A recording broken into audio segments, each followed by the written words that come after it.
Take a look.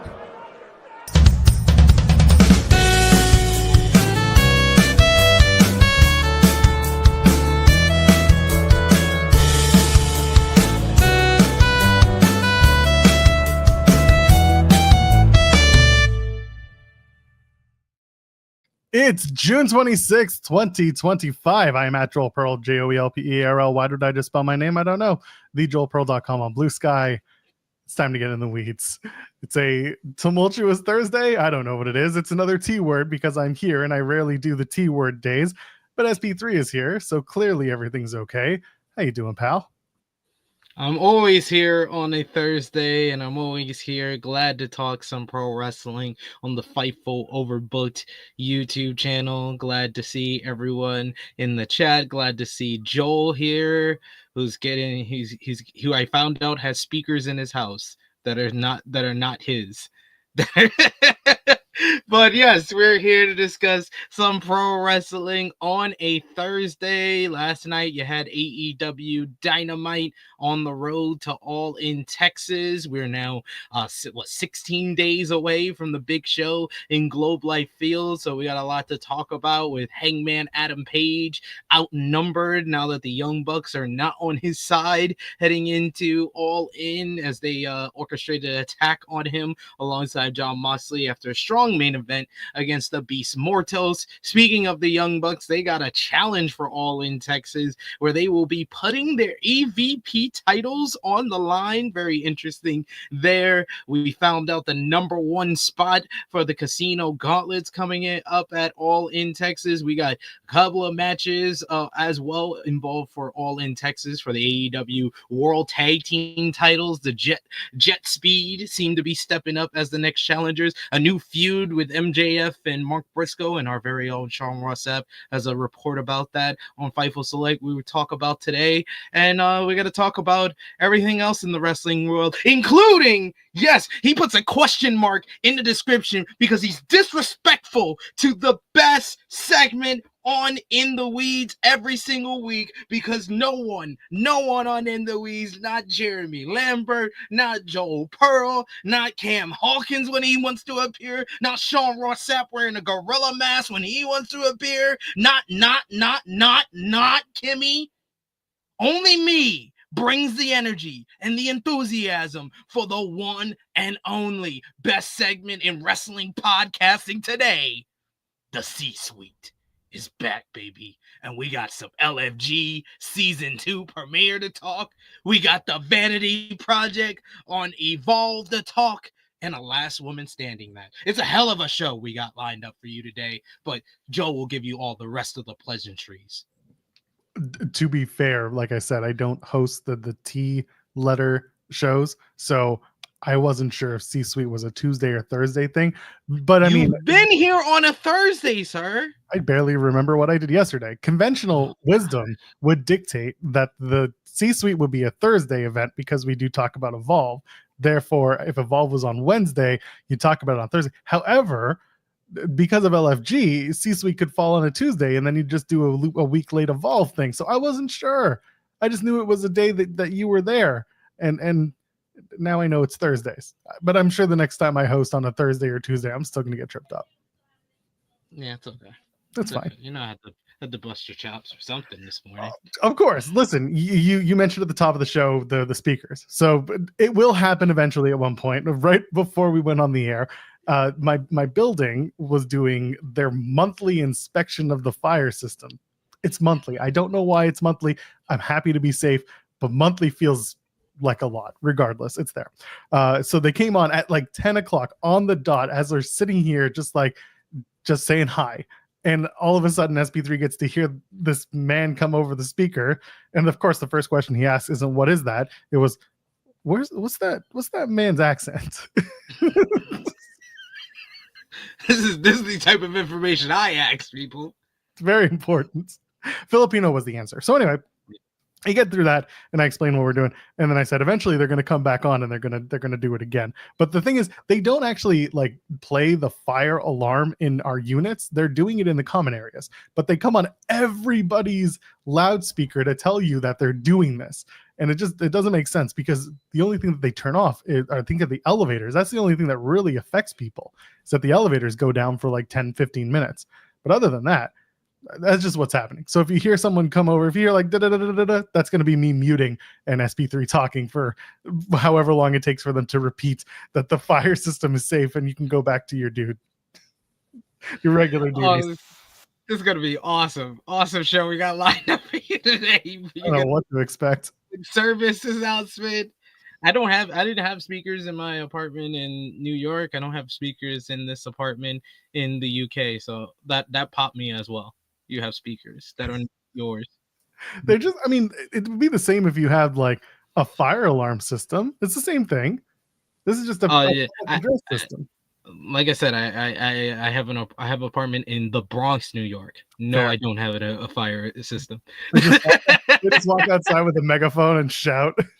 No, they got the thing if I'm like cooking and there's too much smoke and that goes off, but you know, it sometimes goes off with a little amount of smoke, so I wind up taking it off the wall and like putting it on my terraces sometimes, and then I forget to put it up there again. So yeah, our smoke detectors are actually like wired into the system. They're not battery operated, so like it can set off the entire building. I haven't found that out. I haven't found that out the hard way. I found that out because we had a full building power outage here. This was last year. It was totally unexpected, and it's so rare because there are generators in this building. So they went off, and for some reason, we were like the overhead the smoke detectors were beeping. We're like, what is that? Does that mean the battery has to be replaced? Because typically that's what. That's what that is.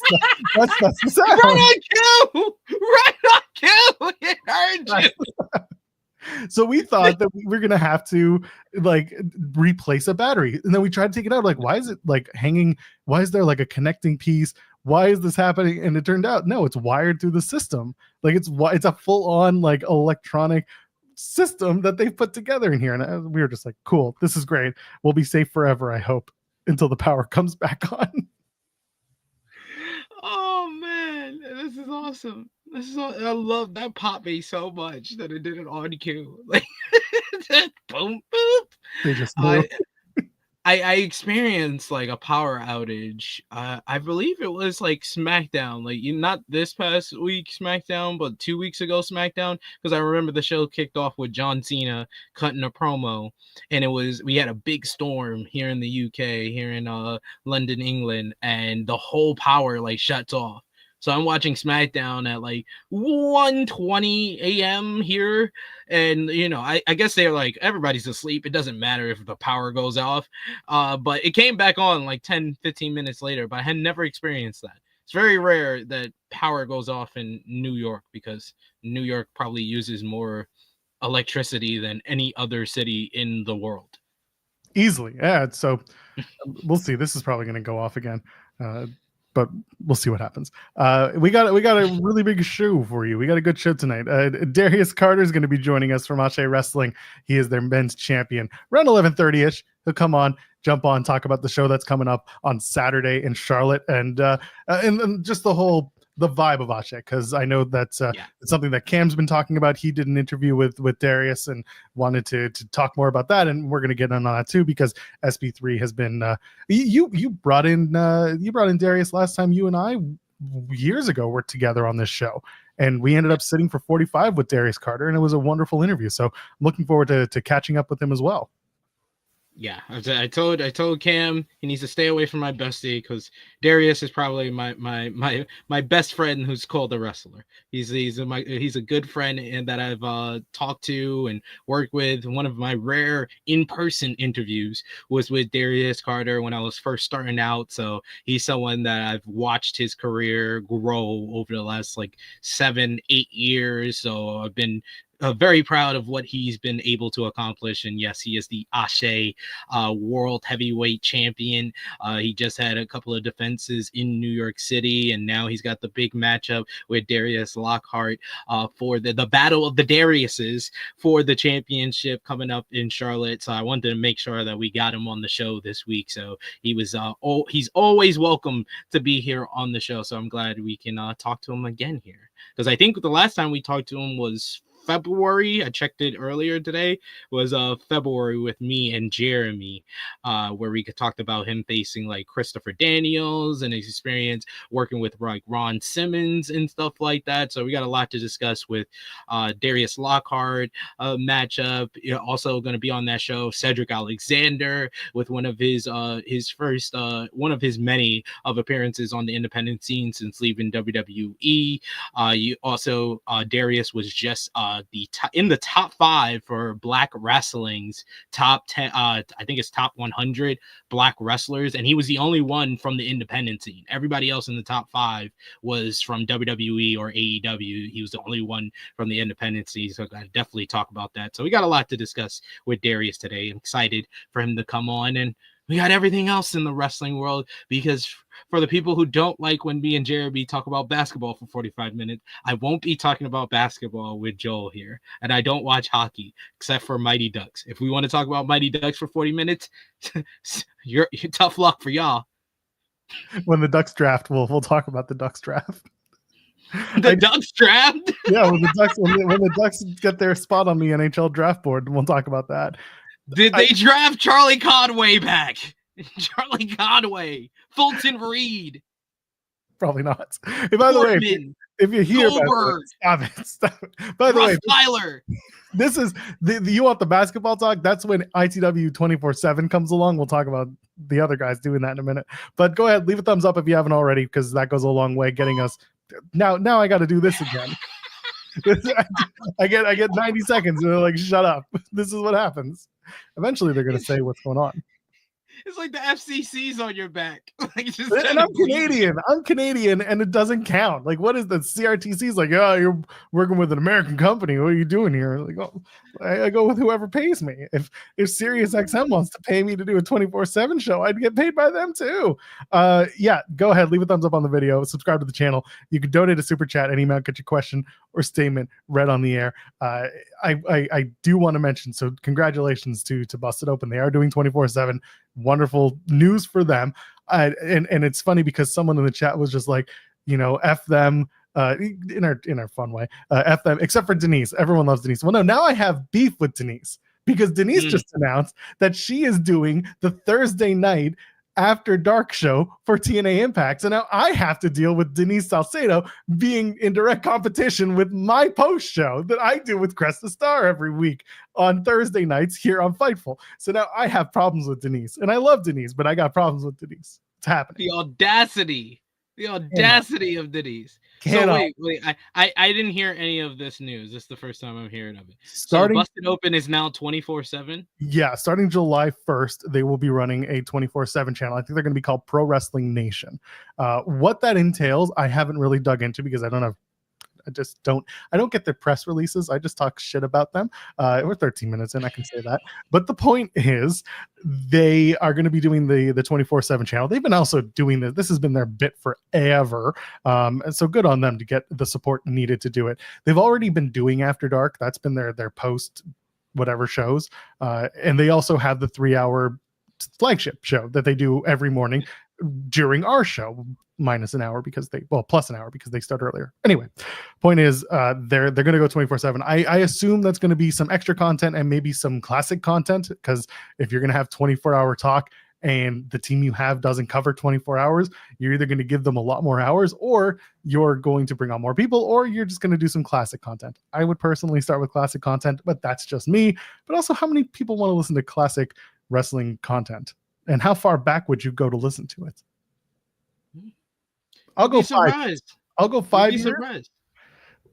I listened to some of Wade Keller's old stuff. I listened to some of the Torch stuff, but I'll only go 5 years. Once we start going to 10 years, that's when we start getting like telephone quality interviews, and the sound is not very good. Now they're doing 15, and I'm like, I'm not even going to start listening to that, because then it just sounds like I'm listening to an old rotary device. So that's just me though. Some people are all about listening to the old stuff. I just can't do it. Zeno Hour saying ITW 25/8. I would do it. They got to pay me for it though. Now you're thinking, sir. Listen, if they brought us on, if they took this show as it were and they transported it over to Sirius and put it on Pro Wrestling Nation and paid us paid us handsomely for the opportunity, we'd consider it. At least I would. I would consider it. I mean, they would have to like keep me and Bully far away from each other, but other than that, I think we'll be good. Well, right now you've got an entire ocean, so I think you'd be okay. This is true, but I'll be back in New York someday. Someday. It's all right. He'll still be in some basement. It's okay. Or Florida. This is true. He'll be in This the is true. basement or in Florida. That's right. Yeah, it's just it's me hating on AEW for 25-8. When we put it in the Five Puzzle like Discord that they were doing the 24/7, someone, I think it was Matthew, was it Matthew Hooks? Sorry, I'm just gonna out you right now. Said you actually criticized WWE so it wouldn't work. Yeah. You actually criticized WWE, so they'd be like, "Nope, can't have you here. You're gonna mess up. You're gonna mess up our guests on the show. Sorry, I'm gonna lose access." Could you imagine if they put us on Pro Wrestling Nation and the people found out about? Oh God, our access would be gone. No more TNA talk. No more AEW would distance themselves further. WWE would be like, "Oh, this guy, get him away. It'd be over." They'd be like, relegate him to the graveyard, and I'd be like, "As long as you pay me, I'll do it." They'd be like, these guys talk about basketball for like an hour and a half every week on 2 different shows. Like, why would we want them on our wrestling podcast network? I would just ask for all the basketball fans that I know of in WWE. Like, I'll get the Street Profits, so me and Angelo Dawkins can talk about the Los Angeles Lakers. I would get the Miz to talk about his experience on the Celebrity All-Star Game. And Bailey on the Celebrity All-Star Game, and where does she align since she's in San Jose and she's in the middle of all the California teams? What team does she really represent and root for, and how does she work on her jump shot? So yeah, she does it while juggling. Seems so. That seems so. Everything with Bailey involves juggling. Good for her. It's good balance. And listen, the basketball stuff, if it's topical, it should be out there. If you're sitting and chopping it up with wrestlers, why wouldn't you want to talk about stuff that's not wrestling? I like not talking about wrestling with wrestlers. Why not get to know them on a different level than in the ring? There's a time and a place. There is a time for concerts and there's a time for serious. Sorry, I can stop with the Joe Hendry joke now. If we would ever do 24/7, we're already developing. If we would ever expand our schedule with Worst of the Weeds. We got a lot of material there, a lot of horrible matches to go back and watch. And it's not just the ones that we find on Cage Match. There are other ones out there, I'm sure. It's going to be fun. There's some awful matches we can go back in time and watch. It's a lot. Matthew Hook saying Joel would join the La Greca Crybabies just to be anti-AEW. I would... if I had a pink bathrobe, I would have worn it on today's show, but unfortunately, I don't. Oh my God! I left it in my other house. I would just get a Yankee fitted so I could be the Black Bully. Could you imagine Black Bully Ray? Black Bully Ray, the not Kimmy show on this channel would be oh boy. Not Kimmy show. It would just get Cam to talk about all his different stories that he has. That's like another hour show. We could get Sean dressing up in different gimmicks. And him talking about basketball with us. Sean would have to be in gimmick to do the show on a different channel at this point. Different alias. He goes by a different name. Yeah, he'll be Ross. He'll be Ron Sauce Rap. Ron Sauce Rap. That's actually pretty cool. That's actually Ron. pretty good. Something like that. Please do not be Dave LaGreca. They say the Zarian Zone. The Zarian Zone. We get the Zarian Zone up on here. We get John Alba in his disembodied voice because he doesn't want to get out of bed to fix his hair. I mean, voice on the show. Speaking of Andrew Zarian, I'm pretty sure that he just won the Democratic primary for New York mayor. I'm pretty sure that was the guy, right? That was Andrew Zarian. Pretty sure. Looks like him. Go look up a photo. Might be it. I see him. Yeah, that might be it. Looks like it may have been a rebranded Andrew Zarian. I've never seen those two men in the same rooms. Have you? That's all I'm saying. This is true. Oh, Ring of Hallucinations will have its own block, its own channel, its own show. Yeah. Pulowski's going to be doing the post show for that one. Yeah. There we go. Yeah, we got it. We would have the actual show of Ring Hallucinations, and then Alice Pulowski reviewing it and being very annoyed with all of Jeremy's ideas. Yeah. And then the serious hour with John Alba, where he gives you the news of wrestling. Yes. John Alba, I know you can be more than just that, but damn it, for this event, you should be that. You should be the serious man.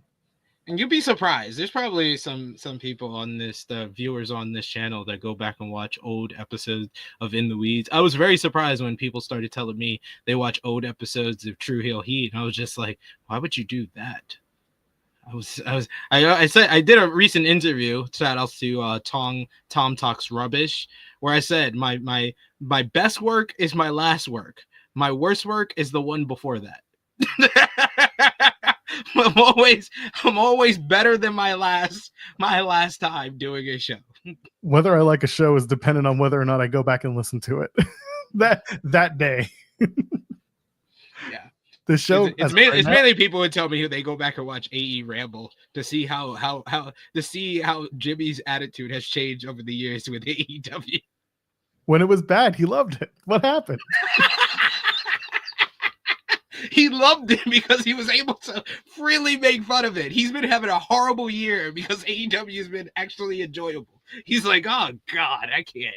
He'll probably have a few things to talk about from today's show. From yesterday's show. I don't think I don't think it was a bad episode of Dynamite last night. I just think that it was kind of like, was it good? I thought it was a good episode of Dynamite. Yeah, no, I thought it was fine. I didn't think it was like it was one of those, like, there were a lot of things that happened, but nothing stood out the most. Does that make sense? Yeah, I can understand that. Like, Yeah. I would say, like, the two most notable things was the things that I brought up first was the post-match angle to the main event, and then the challenge for Ospreay and Swerve and the Young Bucks. And those are not huge things, and it's not going to be on the level and probably not going to be talked about as much as like Grand Slam Mexico or any of the 4-hour shows. But I thought it was just solid work to build to the pay-per-view. And I feel like this whole build to All in Texas has been one of the better stretches of the year and better builds to a pay-per-view that they've had so far, with 2 episodes of Dynamite yet to go. Yeah, it was a show that just was moving there we go. See? Even they know. I love the timing. I love the timing here. This is awesome. I need this. It's just beeping and they're not saying anything. So, like, can we finish this already? Shouldn't take this long. You find a hole in a watery, I don't know. What's going on here? Obnoxious. It's not even it's stupid. I hate this. TK's got that button. I start saying anything. He's like, no. Like, wait. Dynamite was fine. Fine is all you can say. He was like me when Joel said a Double or Nothing was fine. And I just flipped. Let the record show, even though I have to talk about AEW tonight and tomorrow, which is typically not the case, I'm getting cock blocked by this, whatever this is, by this fire alarm. It's not that I'm not wanting to do it. It's that I'm not being allowed to because I keep getting beeped out of my zone. Out of your zone. So you're doing the Collision post show tonight? No, hell no. I got to talk about TNA. I got to talk about Collision tomorrow on this show. Oh, because it's Friday and they're running Collision tomorrow, even though they taped it last night. So I was wondering if you knew that or not, because you just put in the description TNA Impact preview. I'm like, Joel, that is not the more important show tonight. Even though it was pre-taped. Yeah. There's a majority of TNA fans. There's like at least, I would say 25% of TNA fans that already saw today's episode of TNA. Which is so frustrating. So they do I talked about this yesterday with Jeremy, and then we'll go back to AEW talk. Hopefully we'll see if I get beeped out again. I said this with Jeremy yesterday. I tried to watch that live stream that TNA Plus did on Friday. They wouldn't allow Canadians to watch it on TNA Plus. They blocked us out because of the deal they have with Rogers. And I didn't realize that until it was like halfway through the show. And every time they posted a live link to their Twitter, it would say this video is not available. Contact your support. And I was like, what the like, and I messaged some, or I put something out on Twitter, like, can anyone not get in? I thought maybe this is great. It's crashing because they're over, they're over capacity. They have got a huge viewership, blah, blah, blah. No, it just so happens that I'm Canadian and I couldn't watch it. And I don't know if a VPN would have done anything because my address on TNA Plus is also my Canadian address. So I don't know. I was just sitting. Yeah, it was stupid. But for Collision tonight, yeah, that was taped. Impact was taped. I don't know. I read the Collision spoilers and I'm like, nothing. There are a couple things that I'm interested in seeing, but overall, it's like, yeah, it's a bunch of wrestling matches and yeah. I read the spoilers as well, and it wasn't like, oh man, I gotta watch this for sure. It's gonna be another great Thursday episode, which they've been on a good streak as far as the Thursday episodes. But I tend to feel like Thursday or Saturday, Collision is much better when it's live.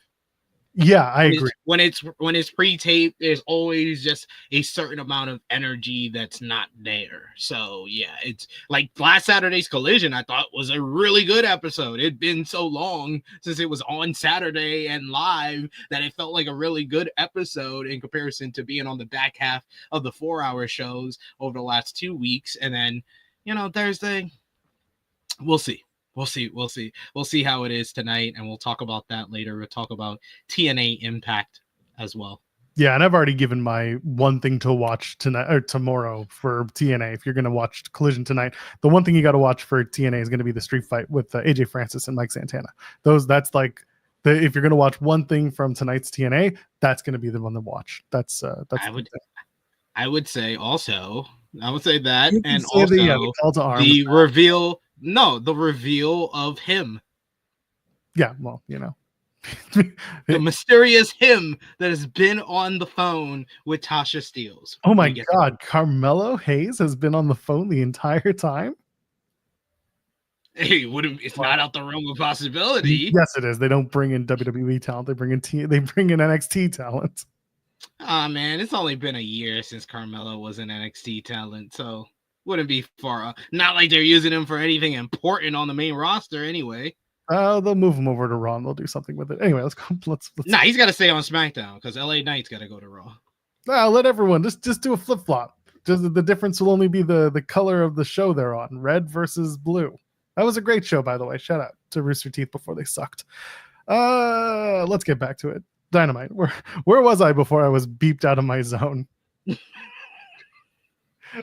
I didn't think you even started talking about Dynamite. We talked about it in vague terms. Yeah, we just kind of started to talk about any particular segment. Where are we? Well, all right. Let's just start with the end of the show. So one thing that I talked about when I was solo on Friday was the idea that Moxley and Hangman had not touched up until this point. One hadn't been the reason for the other one to be knocked out. And this was kind of the first week where they did have Moxley get physical with Hangman beyond just slapping him and, being held back and yelling at him. Because when I mentioned that, people were like, well, what about when they duct tape his face? And I didn't count that because that wasn't physical as much as that was kind of emotional / it was more of just a face-to-face, like a, pie face thing. This was the first week in the All In build where Moxley's done something to Hangman. And I thought this was good. And I thought this was notable because of the two builds between the world champions. One has been all about the feeling out of each other's character, and that is Mercedes and Toni. They've been at each other's throats. They've been physical with each other. They're trying to one-up each other because they've never been in the ring together in AEW. So it works from the character and the story building standpoint. From this one, Hangman and Mox they've faced each other plenty of times. They've been in world title contention for years together and apart. So for them, it doesn't matter if they touch. It's a game of one-upsmanship mentally. And that is also the Mox character now. I like that this has been the build, and I like that this was the first time that they really got into any physicality. And Moxley still didn't do anything with his. He didn't make contact with his fist. He used the chain, and he choked out Hangman. What do you think? This was the closing angle. There was obviously some other stuff that kind of played into who did or didn't show up throughout the end of the night. But what were your thoughts as we build to those two world title matches at All in Texas? I thought the post-match angle to Hangman's matchup with Beast Mortals was very effective. I thought the matchup was very good with Beast Mortals. They had a very hard-hitting matchup. Hangman picking up the win was a no-brainer, but I thought that the Beast Mortals looked good in a losing effort. And then the post-match with the lights going off, and then the Young Bucks hitting him with the EVP trigger, basically to get revenge for last week where Hangman hit Matthew with the back buckshot lariat, as well as the week before that where he told off the Bucks after the Bucks said they were going to be rooting for Hangman and wanted him to bring back the title to the Elite, and he basically told them off and told them to stay out of his business, stay out of Ospreay's business, stay out of Swerve's business. I thought it was a good way to kind of just put that line in the ground and say now the Bucks are solely on or firmly on Moxley's side, and Moxley and the Death Riders coming out for Moxley to choke out Hangman. I like the baby faces of the ops coming down to try to make the save, but they were holding them off for a while, and then it was Ospreay who made the save. I like the fact that they did set it up earlier in the night that Swerve had been suspended for his actions earlier in the show, but you can also use that as like a story crutch because of how last week ended, where Hangman, he just wanted to get his hands on Moxley and say he said he wanted to whoop his ass. But in doing that, he made the save for Swerve.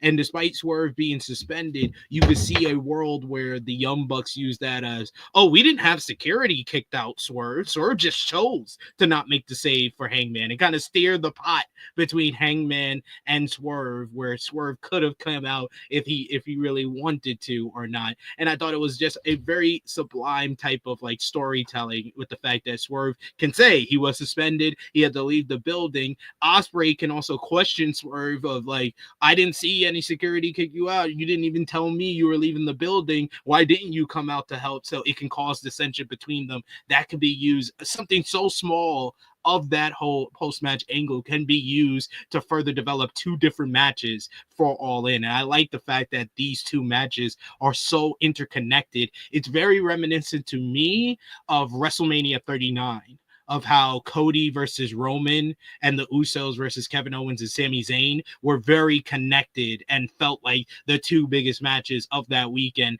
And thankfully, that was a 2-night WrestleMania, so you can get one match to main event the other, one match to main event one. But this one, without even a title, a physical title, we'll talk about that in a bit, between Ospreay and Swerve versus the Young Bucks, there's no physical title involved there, but it feels very big because this is so much interconnected and interweaved in the main event storyline.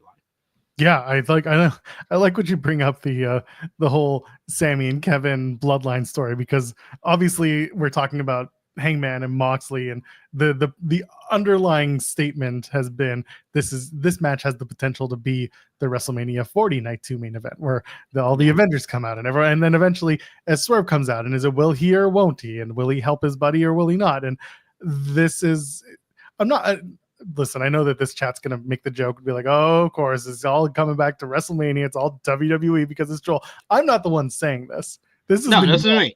This is everybody. Yeah, everybody knows that this is what they're kind of building toward. People have literally started calling the babyface crew of like Ops and Ospreay and Swerve the Avengers. They're calling it already that this is the AEW answer to Avengers Endgame, and we're gonna get Sting playing the role as the Undertaker. We're gonna get Bryan Danielson finally make an appearance on AEW programming. Darby Allin return. Like, I think that this is like how WrestleMania 40 was built like that, and we all expected that to happen, and then they delivered it, and we were all satisfied with what they delivered, and it was one of the greatest WrestleMania main events of all time. I think that if AEW chooses not to do this, that's a huge mistake, because you have literally built it to be like this. It should be the big culmination in all these run-ins, and it should be an absolute blast to watch.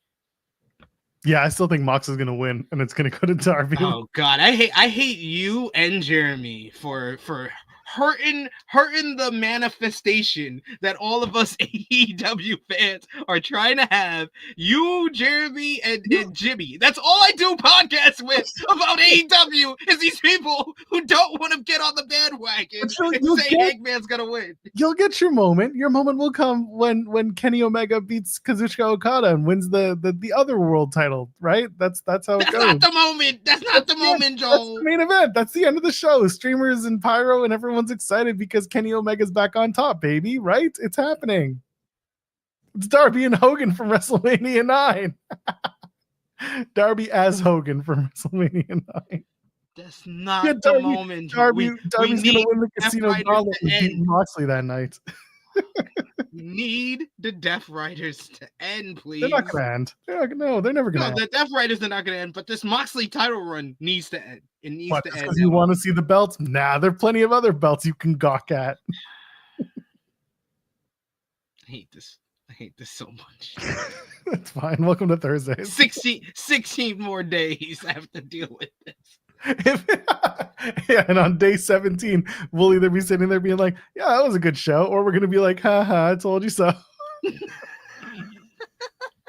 Either way, we win. So really, what's the difference? I'm just glad that show's going to end before midnight Eastern. Hey, I'm happy for that too.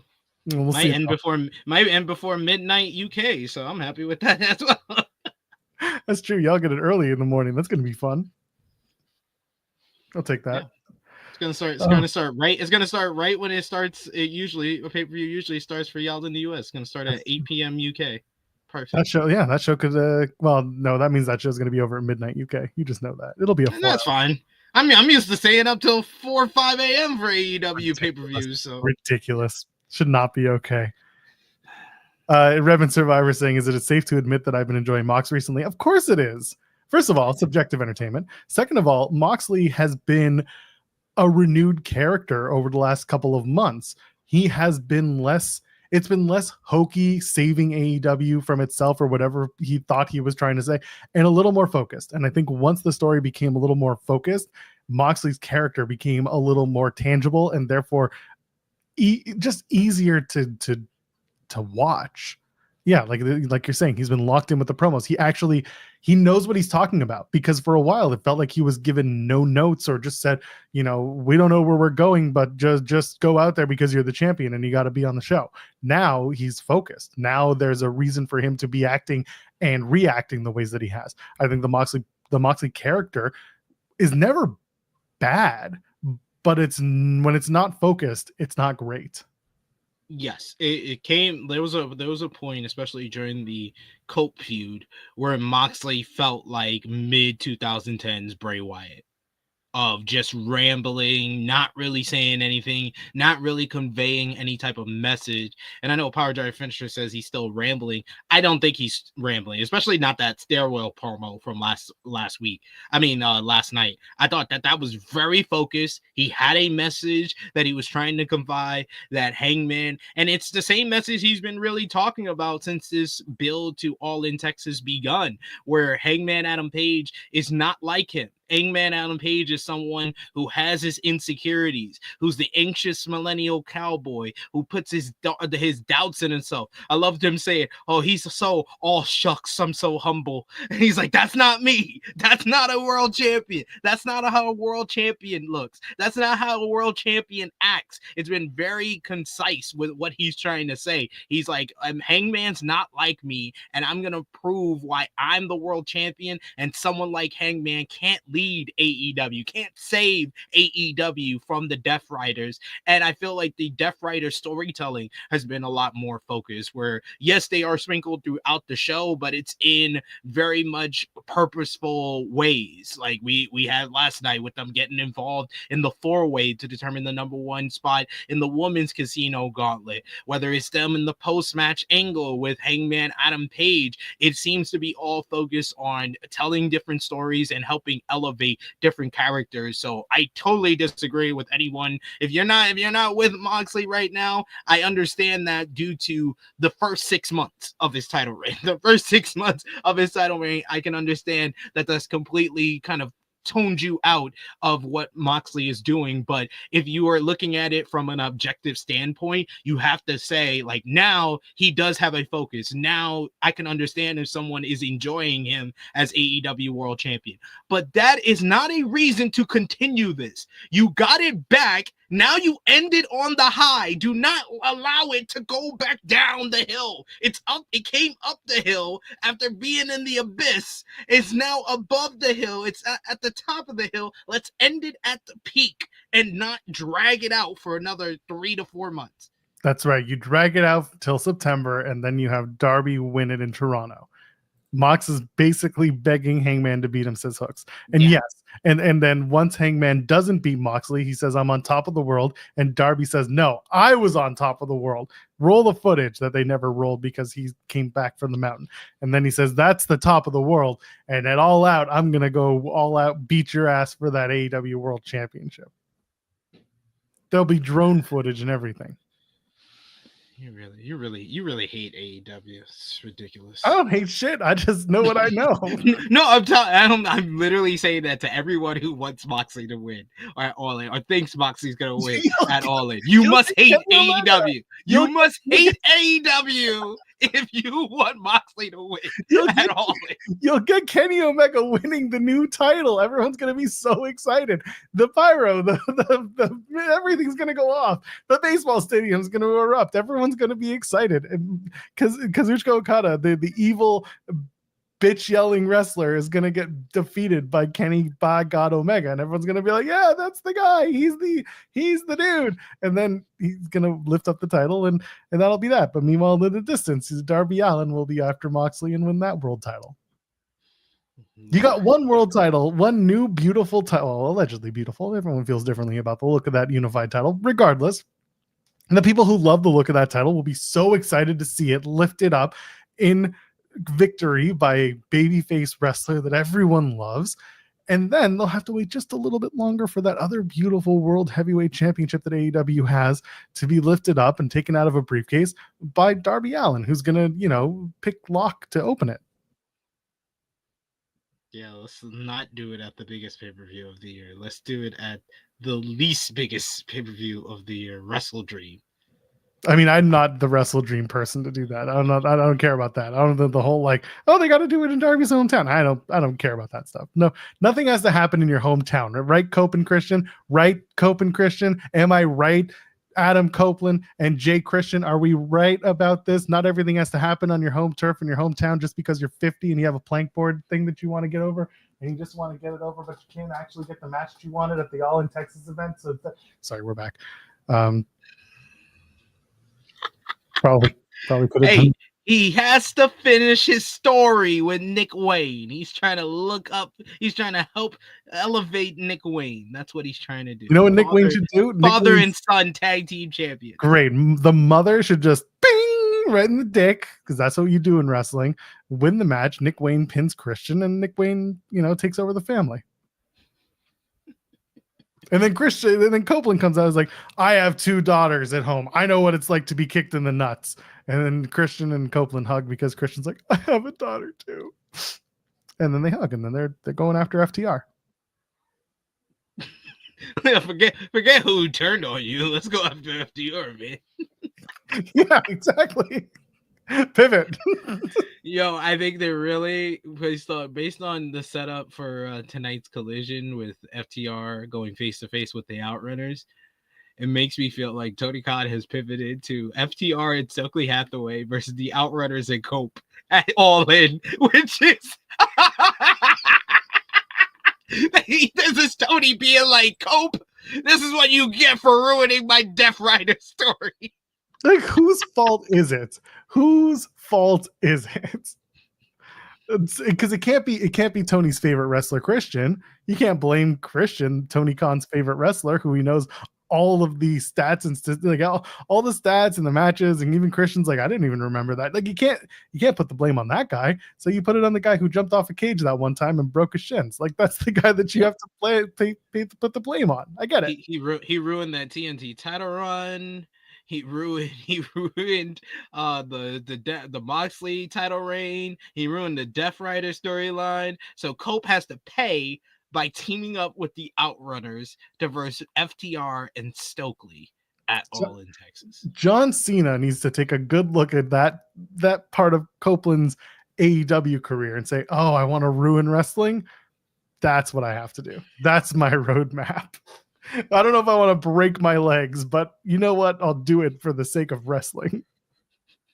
If I really want to ruin wrestling, this is what I have to do. I'm all about it. Let's pivot for a second. TNA did just announce that they have big events coming up in August through September. It's going to be Baltimore, Maryland hosting TNA Emergence on the 15th, and then Impact tapings on the 16th. And then I think that's 2 weeks later, they're doing Impact live in Minneapolis, Minnesota on the 4th. That's Labor Day. And then the 5th, they're taping Impact. And then Edmonton, Alberta, Canada, not too far from Lance Storm's hometown of Calgary, Alberta, Canada. Thank you. They'll be hosting Victory Road September 26th and Impact tapings on the 27th. Maybe, I don't know if I'll go to Edmonton because it's, when's All In? All In is the 20th of September? Or All Out, I should say, is the 20th of September? Well, it's the 20th, yeah. Do that and then go to wrestling in another... I don't know, man.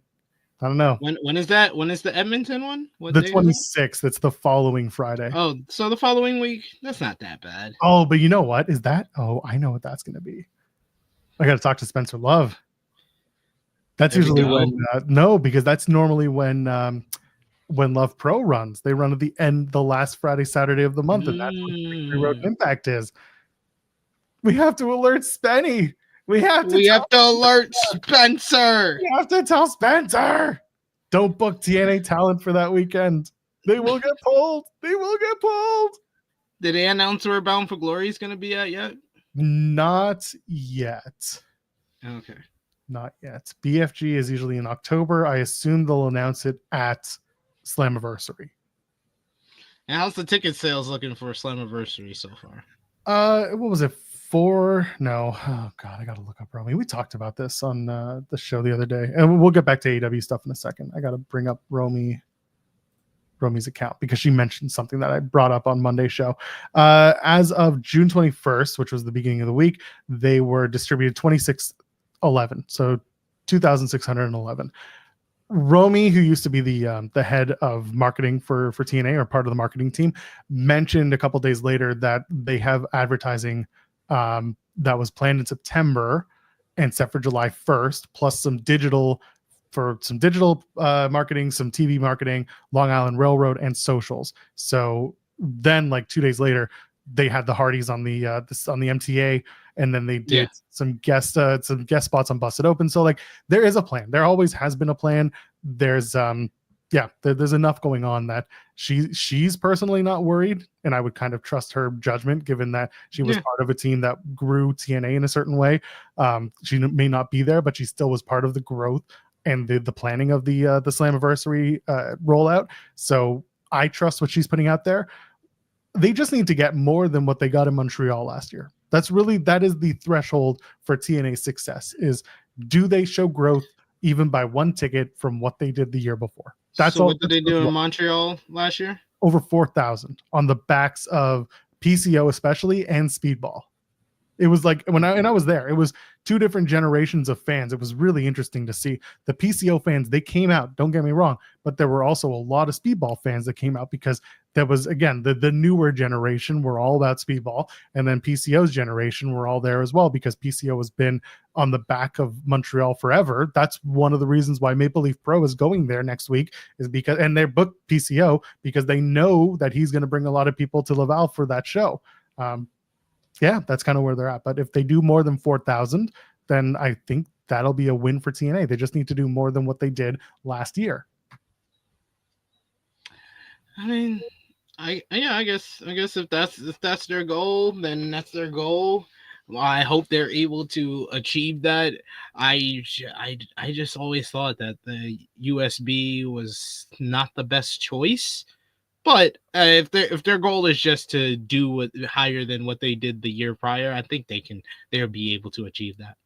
And you know what? They ran Mullet Arena, which is a 5,000 seater, and I think they did probably about 3,500 at the most, and that's in Phoenix. So, and when they ran Brampton, I was surprised to see that venue was pretty full. That was about 2,500 to 2,800 people, maybe even more, maybe close to 3,000. So we'll see. The tapings that they did last week in Pittsburgh basically put the entire card together for Slammiversary, because that is the entirety of the runway that they have for the booking. Am I jazzed about it? Not exactly. There's some stuff that I love and some stuff that I'm not really looking forward to. But some of the stuff that I've been talking about on the post show for weeks on end basically is coming to fruition in some way, shape, or form. So, yeah, I don't know. Slammiversary is going to be an interesting show, to say the least. They need Evolve talent and they need LFG talent to be announced for TNA, and I think they'll sell out 5,000. Without spoiling anything, I will say I was surprised that there was no NXT integration into the tag division match for Slammiversary. Yeah, I saw they announced it's a 4-way matchup for the tag team titles. That was taped, so I don't know if it's. Okay, my bad. It's okay. Bad. I'm not gonna. Sorry, you'll talk about it tomorrow or tonight. Yeah, and again, we'll see if they officially announce what the match is, but there's no NXT integration for the tag division, which NXT's tag division isn't exactly thriving right now. But I thought maybe they'd try to build something through TNA, but instead they're going to stick to the TNA talent that they have, which I don't hate. It's just, it's exactly the match I expected them to do, and it'll be fun. Joel, the culling of the number one contenders for the tag team titles. They're not the number one contenders. They're just the guys who took out the champions because they never had a plan for the champions after they won the titles. They did not. They literally lost to Dark State in a trios matchup, and they never got a title opportunity. And going back to what we were talking about with Mox and AEW, when Moxley won the world championship, that was a moment that didn't seem to have a plan ahead of it. And that was and now this is kind of what we're getting at, is whatever the pivot was or whatever the conversation was, it changed from Moxley wins the world title, now what, to Moxley has the world title and we have a finishing point. And when it becomes more focused, it becomes easier to kind of see the development of the story. Whereas what's going on, say, with NXT with the tag titles, you don't see a story because there is nothing. They gave them the tag titles as a thank you, and then there's nothing on the table. Moxley kind of started that way. They were like, okay, we're going to have these matches, but there's no real reason for some of them. And now we're going with Moxley and whatever the end game is for the Death Riders, or whatever the story is to take back the AEW World Championship. Like it's there, which I do appreciate more than when it started. Yeah, this feels like most of tag team wrestling in the two major promotions. They just give tag team titles to an act that's over or good in the ring or been there for long enough that they want to give it a prize, and then they have nothing else to follow up on. That's literally how I would describe Hank and Tank as NXT tag team champions, the New Day as world tag team champions, the Street Profits since the TLC matchup. They've can kind of book like that. They seem like sitting ducks for tomorrow's SmackDown when they face the Wyatt Six. Well, we'll see what happens there. And the Hurt Syndicate, they were just ridiculously over, and they put the titles on them. But that was literally how you would describe Private Party as tag team champions. It was all about the moment of them winning the titles, and then they had nothing else to follow up on them. But we do know who is going to be challenging the Hurt, or we similarly know. And it wasn't made official last night, but unofficially, we know who seems to be getting geared up to get the shot at the Hurt Syndicate for the AEW World Tag Team Championships at All In Texas, and that is Jet Speed, Speedball Mike Bailey, and Kevin Knight. I did want to mention them because I recently did an interview with Kushida. I think it dropped earlier today on SI.com, where we did talk about Jet Speed, and he made a funny joke. He's like, all my tag team partners, I can't do it in a Chinese, Japanese accent. Yeah, it's also a little racist, but who are we, right? Yeah, I'm not gonna do that. I'm not gonna do the Japanese accent, but he basically made the joke that all of his tag team partners, whenever he goes to a promotion, they leave. He said he signed with TNA and the Motor City Machine Guns, Chris Sabin and Alex Shelley. They left, and then he's tag team partners with Kevin Knight, and he decides to go to AEW. AEW. So he's got a dual contract, but he's spending more time in AEW, and now he's got a new tag team partner in Speedball Mike Bailey. And he did kind of speculate or tease he may want to team up with them. So maybe they need backup right now, Kushida.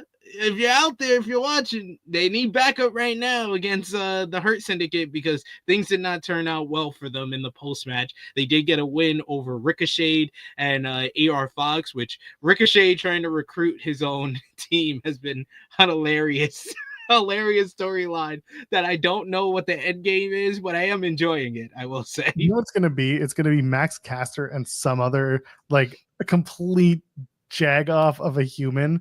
It's gonna be the frat house, but not the frat house. You know what I mean? It's gonna be people that force themselves on Ricochet, and Ricochet thinks it's the best thing ever. Yes, it's gonna be someone like them or Gates of Agony. Wouldn't mind Keith Lee. I did talk about that in a feature for Wrestle Talk recently, that I think Keith Lee will eventually join Ricochet's crew.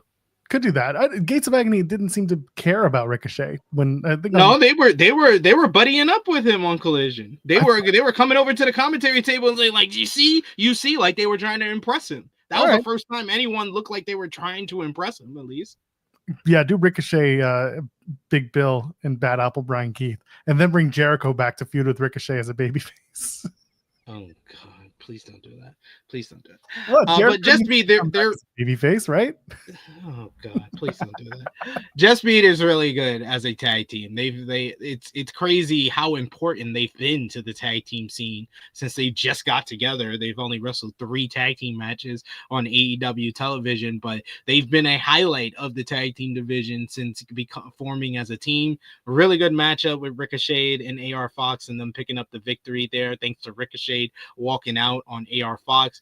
And then post-match, they said that they were gunning for the AEW World Tag Team titles and wanted the opportunity at All in Texas. And then they were subsequently jumped by Bobby Lashley and Shelton Benjamin and straight mollywop. They got beaten up all over ringside. MJF and MVP, the M's, they came out and set up the table for them, and Bobby Lashley gave the spine buster through the table onto both men. So laid them out, and then they disappeared in thin air. How do we get to Jet Speed taking on the Hurt Syndicate? What's the moment that gets them the match? Do they win another one on Wednesday on Dynamite on 300? Do they get the better of Hurt Syndicate? Like what gets Jet Speed the tag team title match? I think they're just going to announce it on social media, because if you really listen to what MVP said last night, he said, yeah, you can have the title match if you can walk. And I think they can walk. So I'm pretty sure that this tag team title match is just going to be confirmed on tonight's Collision or on social media sometime this week.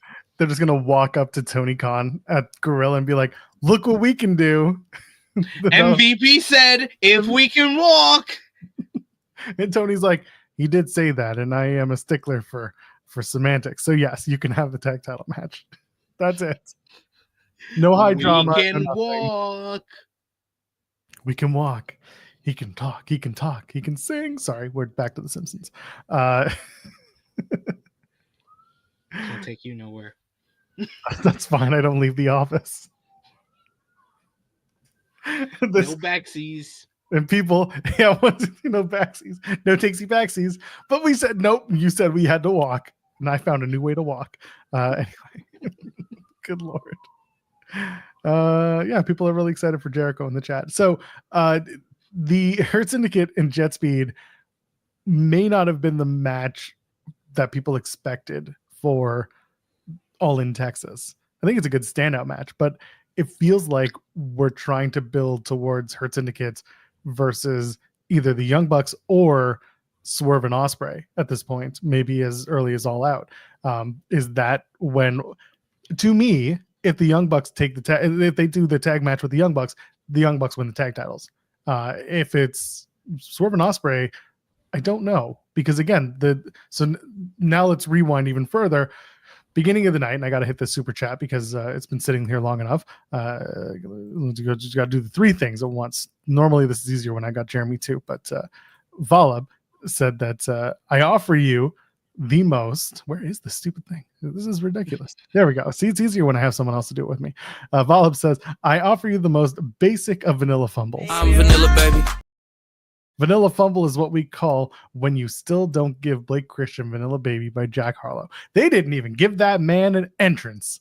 Yeah, you kind of have to get an entrance to have entrance to music. We don't know if he has Vanilla Baby by Jack Harlow because he didn't get an entrance because the Young Bucks switched up the schedule of the matchup. But they clearly tipped off the tag team of Vanilla Baby and oh my god, why did I just blank on his tag team partner's name? Lee Johnson. Shoddy Lee Johnson. They tipped them off because they went to the ring. They didn't get they didn't get the big entrance, but instead they brought out Ospreay. I do like, again, other people have mentioned this. I will add to it. I like the way that they played it off on air, where it took him forever to come out. He still wasn't dressed. He was still taping up. He was still doing his shoes and blah, blah, blah, blah, blah. He ran to the ring to hit his cues of his entrance. Good for him. You know what? A good wrestler always knows how to hit his cues, even when he's running late. He's just like, skip the first part, just get to the Ospreys, and then you'll be fine. And it was good. He did it. He knew what he was doing. I praise it when it's well done, and this was one of those moments that deserves the praise. He gets, even in the match, right? People have mentioned, and I'll add it to it as well. He's messing up in the first part of the match because he's not warmed up and he's not ready. He's just trying to, get his footing ahead of him. And Swerve too, right? Swerve comes out, he's trying to put on the shirt and just get into the zone, whatever it is. He's trying to put on the shirt just to take it off. It's what you do. That's just what you do in wrestling. You're putting on. I gotta sell my merch. Yeah, so people gotta see what I'm wearing. I gotta put this on so that someone can say I wore it when I throw it into the crowd and they get excited. And there we go. I did my part. He did it right. He was fine. Again, not much to add to the match, but really the ending of it was what you mentioned. The Bucks had come out; they were sitting at ringside, and when Swerve and Ospreay went to go confront the Bucks, security comes out and keeps them apart. And eventually, they get to the challenge, and the challenge is it all in Texas: Young Bucks versus Ospreay and Swerve, with the EVP title on the line. Now, nothing has been made official. The Bucks didn't say yes, they didn't say no. They just kind of did their Bucks complaining meta thing, and then that's it for now. We're on the we're hanging on for this. What does this look like? What is, in terms of the story of the EVP title, if Swerve and Hangman win the status of EVPs?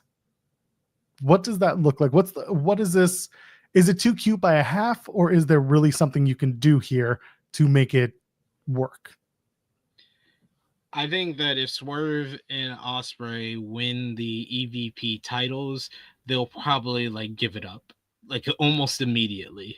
I don't think that they should make this a long, lengthy thing, because their whole thing is that they've abused their power. So why would they want the same power? I think the babyface thing to do is to beat the Young Bucks, to take their EVP title away, and then bestow the EVP power onto somebody else, or give it back to Tony Khan, or give it to the people. Whatever you want to do, I think there's ways around it where this is for the EVP title, but it's mostly to take the title, that title and that power away from the Young Bucks.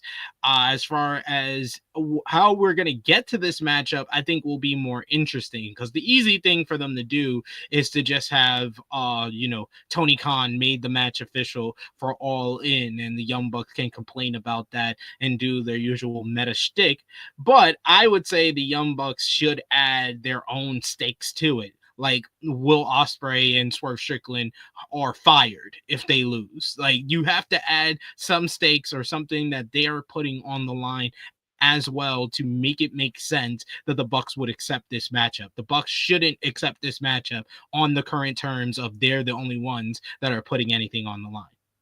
And I agree. There's got to be something for Swerve and Ospreay to put on the line. Yes, I said Swerve and Hangman by accident earlier. Swerve Spray is what we'll call them now. Swerve Spray. Or Osp Swerve. Swerve Spray. Swerve Spray is really good. It's really good. What were you spraying? Some of your best work. Thank you. Swerve Spray have to put something on the line. What that is could be as easy as we won't challenge for the world title, which is a little too Cody pilled. I don't really want to do that, because look what happened to Cody when they did that. There's got to be something, because this is my too cute by a half scenario here. Winning the EVP title it hasn't really meant much in the last little while.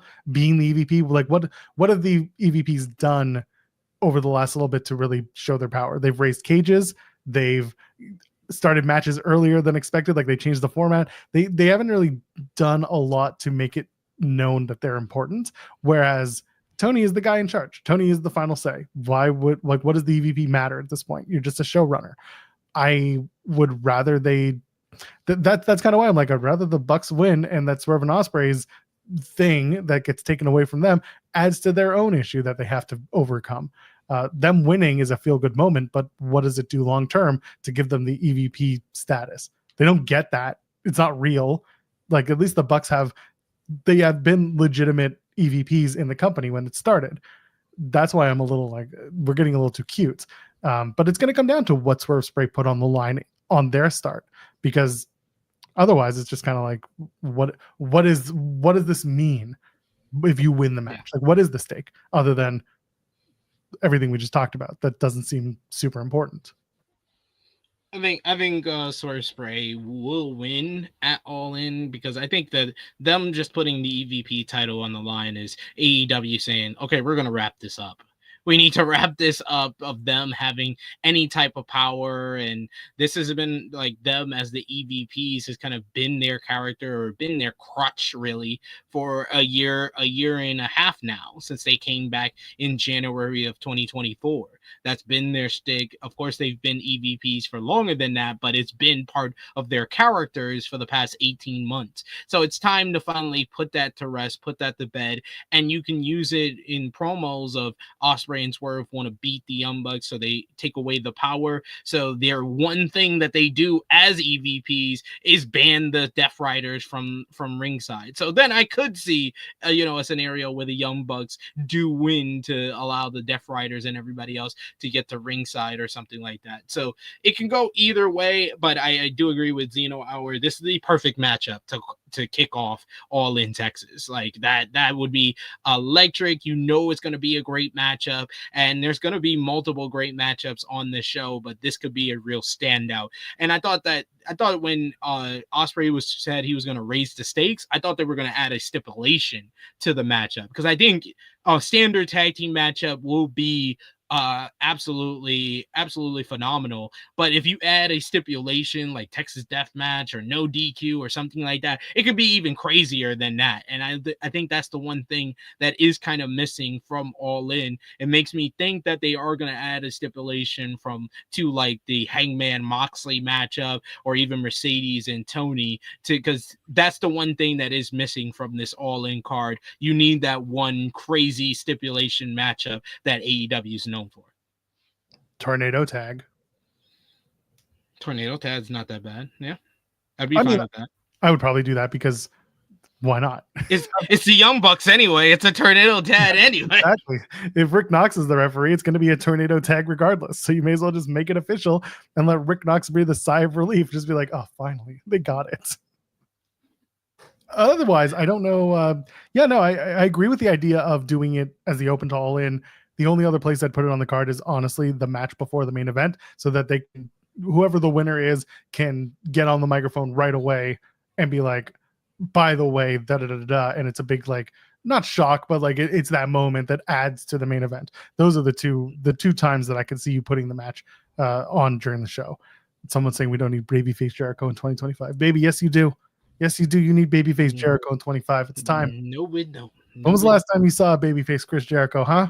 When was the last time you saw it? Think about it. 2023. Yeah, exactly. It's been a long time. No, actually, at the beginning of 2024, he was a babyface. Was he a babyface? Yeah, he was. What was that? That came off the heels of the Golden Jets, and then Sammy came back and he turned babyface again to realign with Jericho, and they were feuding with Big Bill and Ricky Starks. See? So you need it. The beginning of every. No, we don't. The beginning of every year should be a babyface Chris Jericho. That's it. It's not the beginning of the year. We're in summertime. So excited. It's summertime now. That's fine. It's the end of the year. Summer. It's the end of the year then. At the end of every year, Chris Jericho comes back, and his new gimmick is babyface Chris Jericho.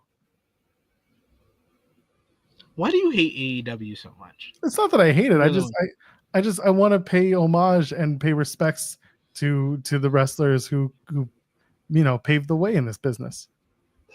Hi guys. Let's send them to TNA. How about that? Sure, why not? TNA would love that. They would love the numbers. Oh, they would love babyface Jericho. Absolutely. They'd love Chris Jericho any way they get him. They don't care as long as they get Chris Jericho. Joel wants to bury AEW so TNA could be number 2. You know what? I get it. A lot of AEW fans have moved past Chris Jericho. I understand it. You can't deny that Chris Jericho brings a certain star power to wrestling, to professional wrestling.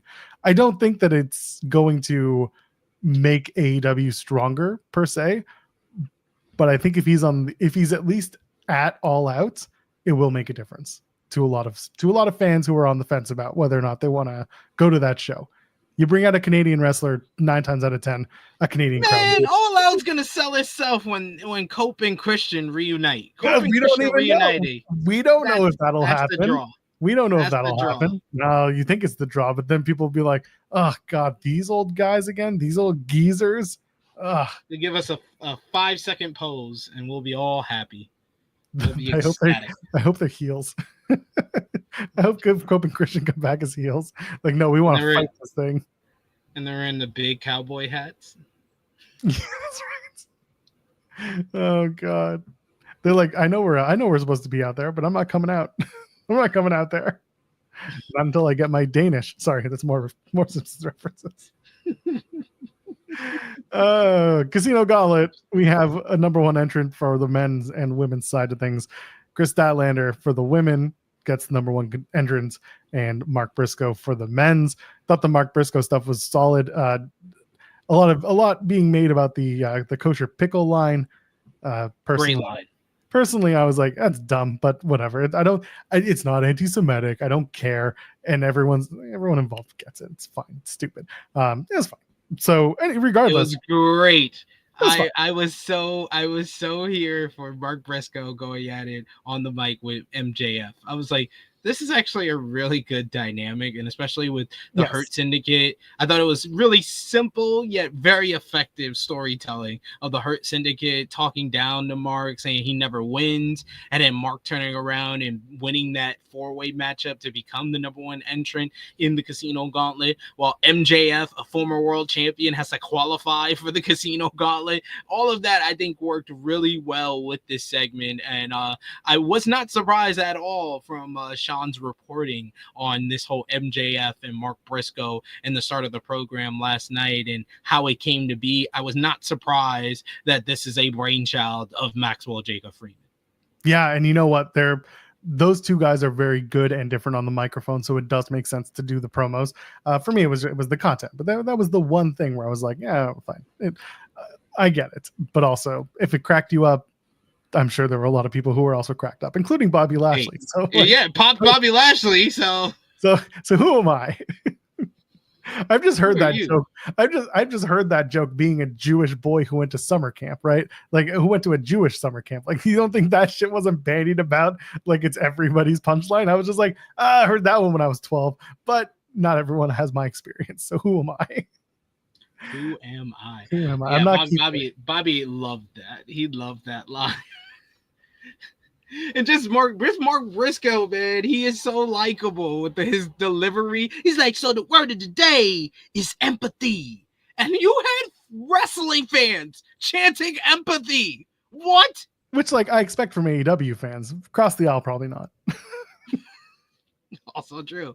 But yes, it was very, very well done. The little exchange that they had. The segment went a little too long, in my opinion, but I think that everything that went down in the segment, I think it promoted the matchup that was coming up right after. It promoted a match for next week's 300th episode. It got a start to the rivalry between Mark Briscoe and MJF, with both guys probably in the Casino Gauntlet as well. So this checked a lot of boxes for me. And then the 4-way matchup with Mark Briscoe beating Roderick Strong, Konosuke Takeshita, and Bandito. that was the best match of the night last night. That was just a full-on, all thriller, no filler, all action-packed. I thought everybody worked really well with each other. I need more of a spotlight on my boy Konosuke Takeshita, but he looked good in the matchup. Him and Bandito going at it is always going to pop me. I need more Bandito versus Takeshita matches. Roderick Strong looked really good, and I thought that Mark Briscoe picking up the win made a lot of sense due to the promo exchange that preceded this matchup. Yeah, one thing you mentioned that it was one of those segments that felt like it went really long, but it actually accomplished a lot in a through line. That's the way I was feeling about it too. It was like we could have cut some of this down, but also by the end of it, I was like, nope, everything made sense. So let's just leave it as is. You could have. There are little things you can always cut down, but at the end, it's just there. Mark Briscoe getting the win despite being verbally assaulted at the end of that promo was good. And again, this men's casino match is interesting because they also announced MJF is going to be in a qualifier next week, which is not something you typically need to be in to get into the casino gauntlet. And Matthew Hook saying MJF not facing Mystico at all in feels odd. Well, that's no, not it doesn't. No, it doesn't. I could have told you that. I said it last week with Jeremy. I was they're either setting up. What happened? No, so that's the thing. We don't know. Nothing is official. Yeah. We don't know if MJF is going to win. Maybe he has a qualifying matchup because Mystico is going to interfere with that. But even if it's not at all in, I could have told you this. I said last week, I was like, they're setting up a matchup for either All in Texas or the anniversary show at Arena Mexico, because what's gonna be more over for them? Yes, it would be Mystico wrestling again in Mexico. He's obviously a much bigger star in Mexico than he is in the United States. Yeah, you could have sold more tickets if you think about it, and like, oh, the Hispanic community in Texas would have came out to the show and sold a few more tickets. But I think we're overblowing it by saying that. I think that it's much more of a bigger draw, Mystico versus MJF in Mexico, than it ever would be in Texas. How dare you disrespect Texaco? Well, I get it. Because it's Dynamite 300, because they're still in California, they're still on the West Coast and South, there is a possibility that Mystico still comes out and gets involved on Wednesday next week. And we just go right back to the opportunity of doing MJF versus Mystico. But again, nothing set in stone. The fact that he has a qualifier match that felt a little sus to me. But again, we'll see what that qualifier match is. It could be he beats Blake Christian in 30 seconds, and then that's like, that they just gave him a qualifying matchup for shits and giggles, basically. But and yes, Henry, the anniversary show is the day before All Out, but as was seen on Fantastica Mania into Collision last Saturday, Mexico to wherever they're going to be is not that far away, and you could take a flight. Take a flight. Mexico to Toronto is a bit more of a flight, but it's a bit more of a flight, but he's going to leave it. He's going to have the match. They're going to have the match at the beginning of the show. Everybody's going to be like, why is Mystico not main eventing this show? It's because MJF has to get on a flight right after. Mexico to Kent, Washington versus Mexico to Toronto. I mean, maybe a couple hours difference, but you're doing a whole ass country versus the northwest part of the. I don't know, man. Flights are flights. That flight is longer than Mexico to Seattle. I don't know about that. Well, I mean, it is, but I don't know. I do know, but it's not hours apart though. Like, you're acting like a day is not long enough for him to take the flight. And again, like I've watched wrestlers take bookings so that they go on first and then leave right away. So that's not uncommon. It's not as common as you think, but it is not uncommon. So again, we will see what they want to do. The idea of doing it at Aniversario is an idea. It's not a bad idea at all. I think All in Texas has the potential to bring in a few more eyeballs and a few more people in seats if they do it there. Average flight on the most popular routes from Canada to Mexico, 5 hours. There you go. 5 hours is a pretty easy flight. What about the idea of doing it at like Forbidden Door? Because CMLL is not traditionally fully part of it, but it's something that you could do in London, Mystico and MJF. Would that be a complete like shocker? No, it wouldn't be a shocker to me, but I refuse to act like Mexico to y'all making Mexico to Canada sound like you're going from the East Coast of the United States to where I'm at in the UK. That's good told. I'm told that's supposed to be 8 hours. Every time I've done that flight, it's been 6 hours. So I just Googled it and it said 5 hours. It could be like a 4-hour flight. What are y'all talking about? No, it depends on. Y'all being ridiculous. Y'all didn't even look up the information. It took me 10 seconds to look that up. How much are the tickets though? Tickets, it said 300 pounds. So I guess that's like. So is that 500 Canadian? 400.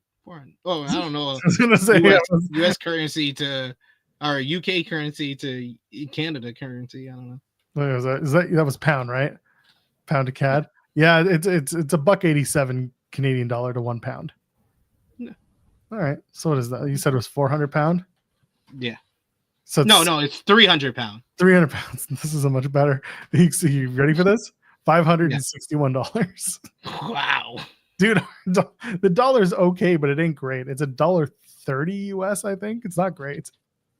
It's like reason number 849 why I'm not going to the US again for a while. It's like, I'm good on that. Yeah, it's just not happening.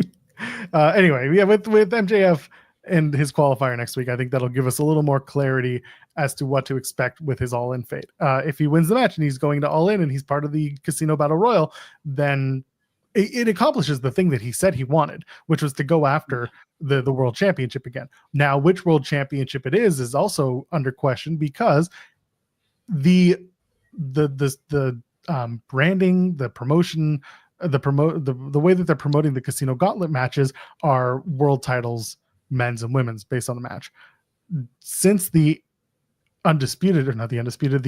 Unified Championship is considered on par with the World Championship unofficially, can you challenge for that title if you win the men's Casino Gauntlet?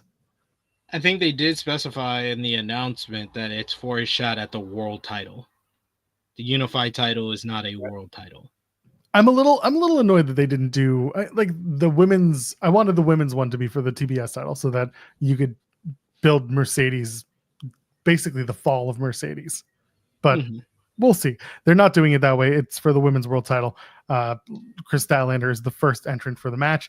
Athena was part of this 4-way, so I think it's safe to assume her, Thunder Rosa, and Willow will be at least a part of that match.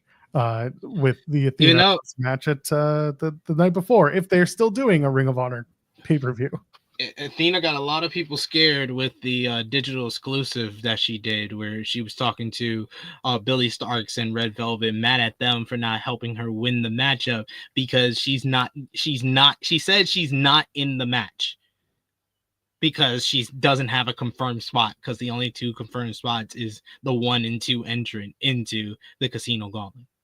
Yeah, like Henry's saying, loser of Athena and Thunder Rosa will be in it. I'm fully expecting Thunder Rosa to win the Ring of Honor Women's Championship, and for Athena I think so, and then for Athena to get the shot. In my world, it was Athena wins the Casino Gauntlet match at All In and challenges Mercedes, and then Mercedes and Athena happens. Mercedes drops the TBS Championship to Athena, and Mercedes starts like the fall of Monet. She takes some time off, comes back with her new presentation, new gimmick, whatever it is, and we restart the Mercedes train, just with a new look. But instead, it's women's world title, so whoever it is going to be. Could still also be the start of the fall of Monet, because Monet might culminate her title collection by getting the AEW Women's World Championship at All In. Could be, but it feels very strange to then immediately have her drop the women's world title to whomever. It doesn't matter if it's Athena or if it's Statlander or Willow. Like, it just feels, it feels weird to drop that title almost immediately. That's just me, though. Well, they didn't say when the title match is going to be. Fair. I would assume it would be at All Out. No, I wouldn't assume that, because Forbidden Door is a big show for them as well. They already have a $1 million gate. It's a long ass time.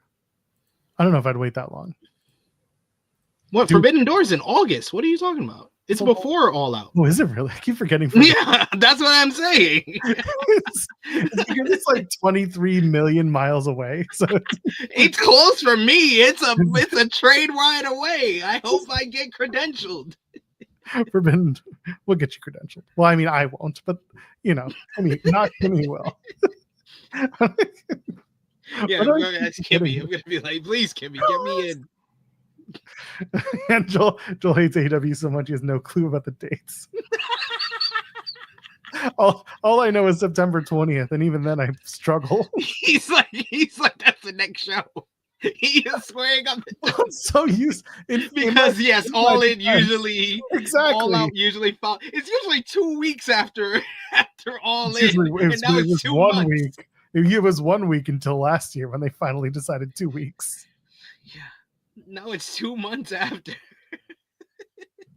So that's why Forbidden Door doesn't really register with me right now. He's just like, it doesn't exist. Doesn't exist. It's on a different continent in a different country. I mean, the different country is normal, but like it's just there. It doesn't exist, but it exists on someone's level, not mine.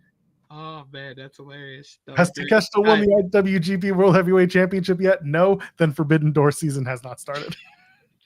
I did enjoy the women's 4-way for the number 1 spot as well. It didn't live up to my expectations because when you have 4 of my favorites in the AEW women's division, I thought it would be much better than the men's one, but I thought the men's one, the men's 4-way last night was better than the women's 4-way. It was still a very good matchup, and I liked the interactions between Athena and Thunder Rosa. They're really building towards that Ring of Honor a women's world championship matchup, and I feel like this is the most attention we've gotten to an ROH, a Ring of Honor world title matchup in quite some time on AEW television as far as their interactions on Collision, and then last night's Dynamite. And I love the ongoing story that's going on with Chris Statlander and her trying to be seduced to join the Death Riders by her former good friend Wheeler Yuta, and him getting involved and getting pounced out the ring, which was awesome.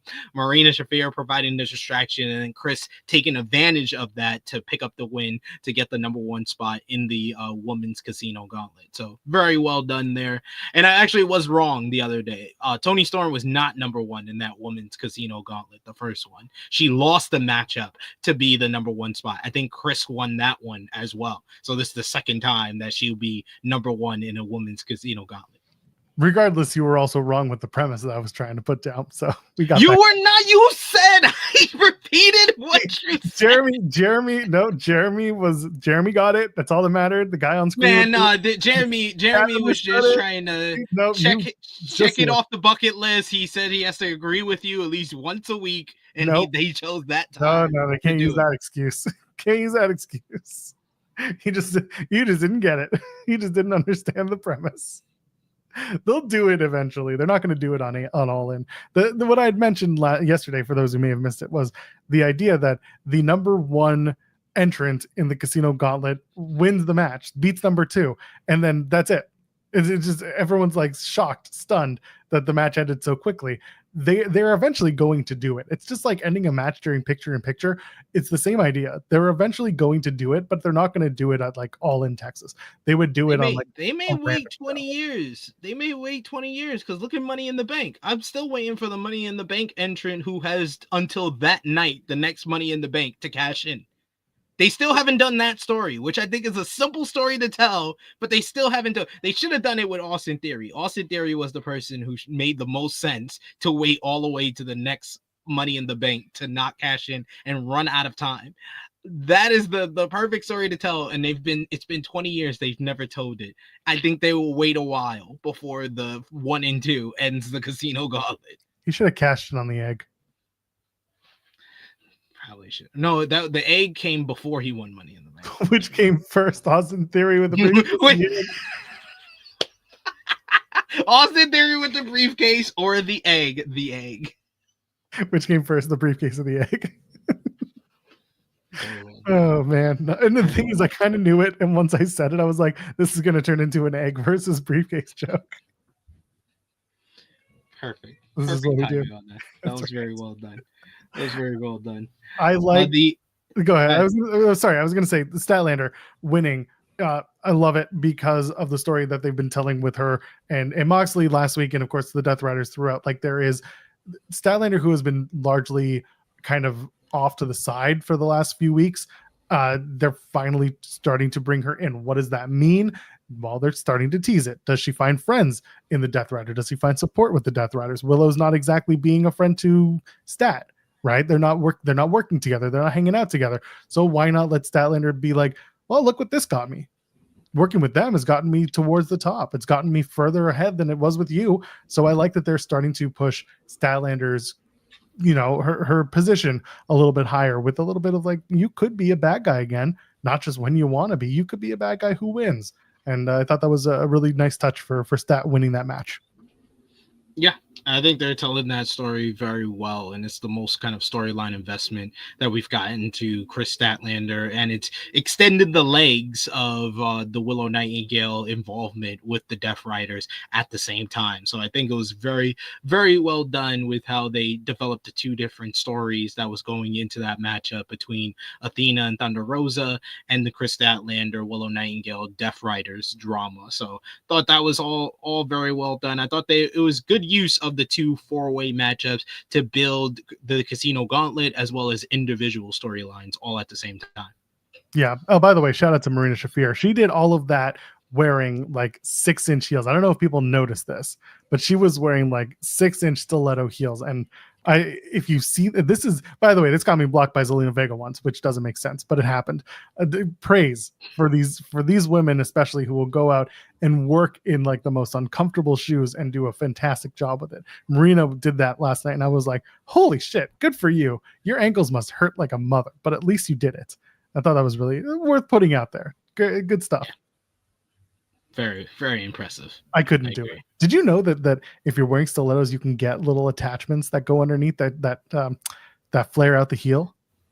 No, I did not know that at all. Yeah, you can get those. You can buy those. I learned that through Charlotte Flair taught me that.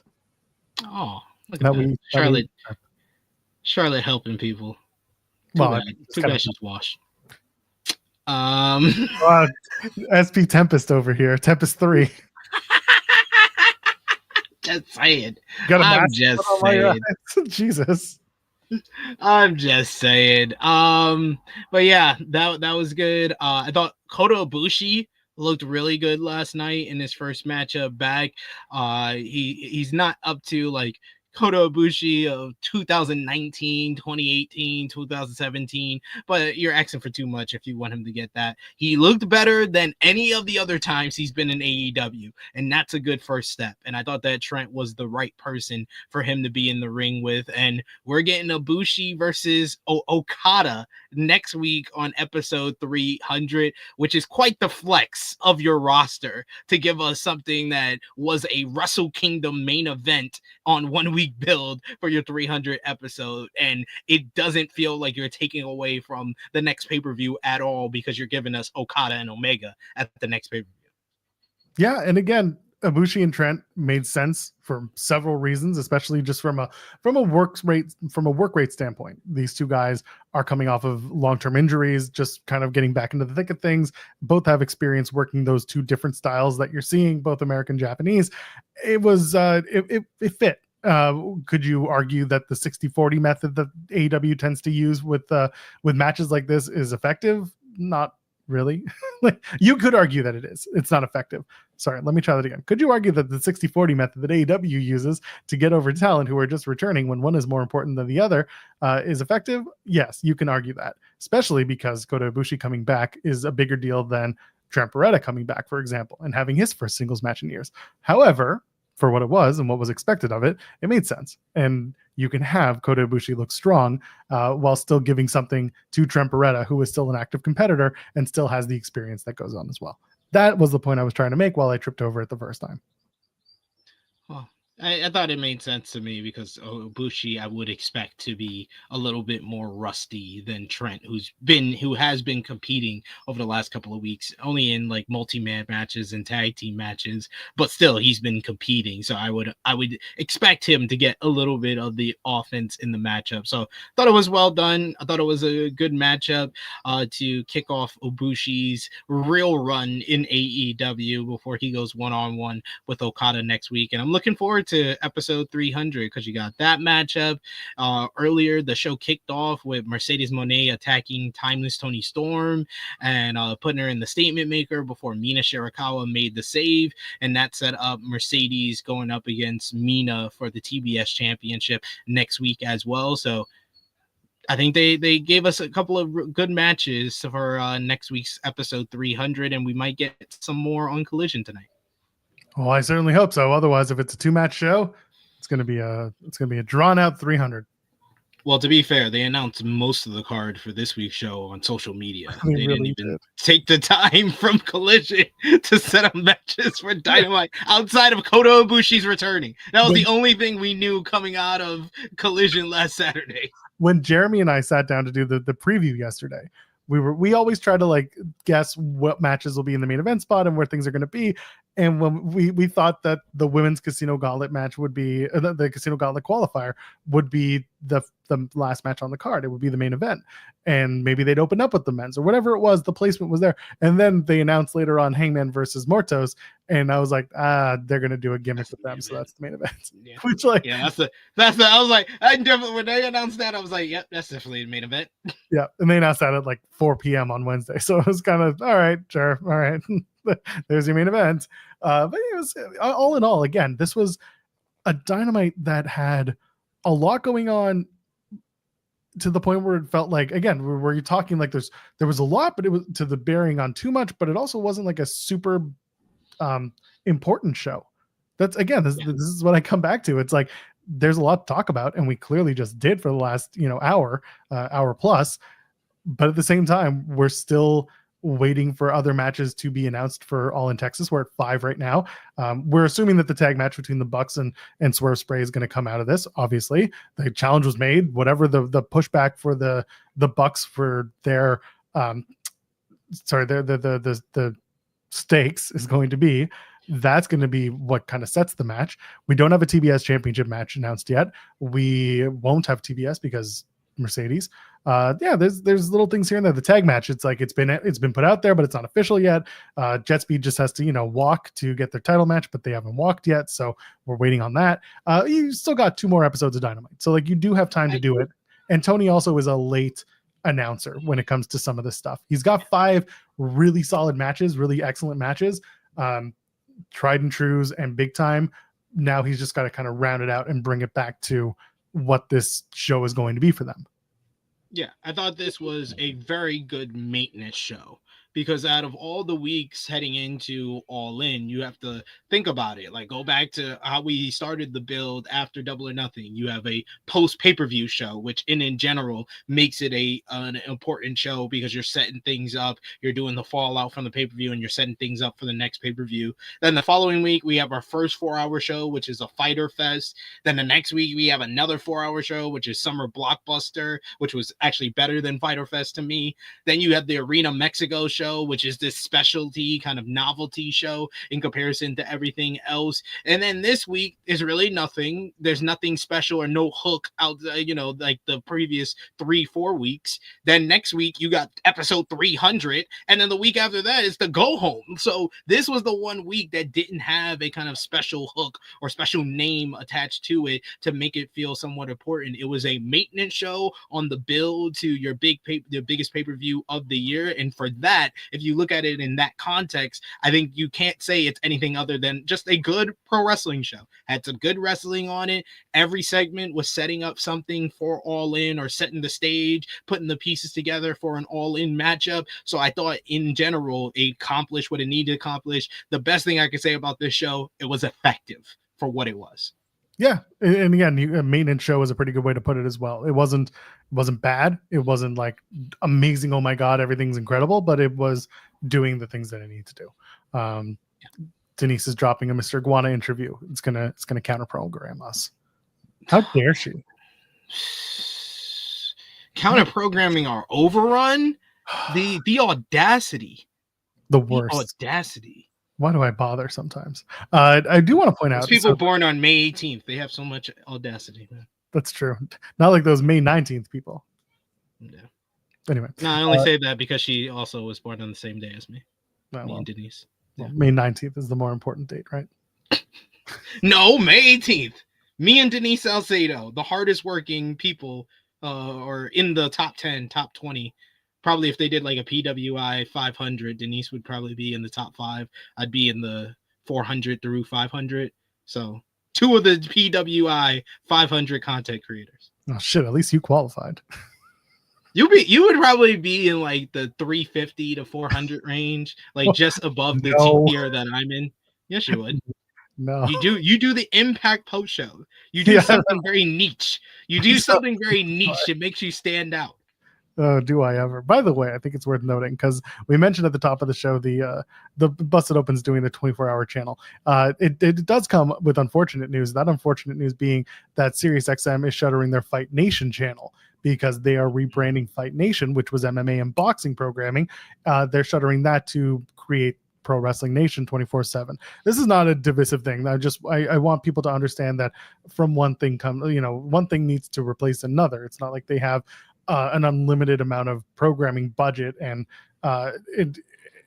space to have all these people, but it is worth putting out there that that is going to be what replaces Fight Nation, is this 24/7 channel. Keep that in mind as you move forward in your pro wrestling fandom, that you're ruining MMA. They're ruining it themselves. Who am I kidding? You're ruining MMA. Could be worse. They could be ruining it for themselves, which they are. Our guest is scheduled to be here eventually. Have you heard from Darius? I have not heard anything, so I assume he will be here any minute. Or not. Or we'll have to finish the show.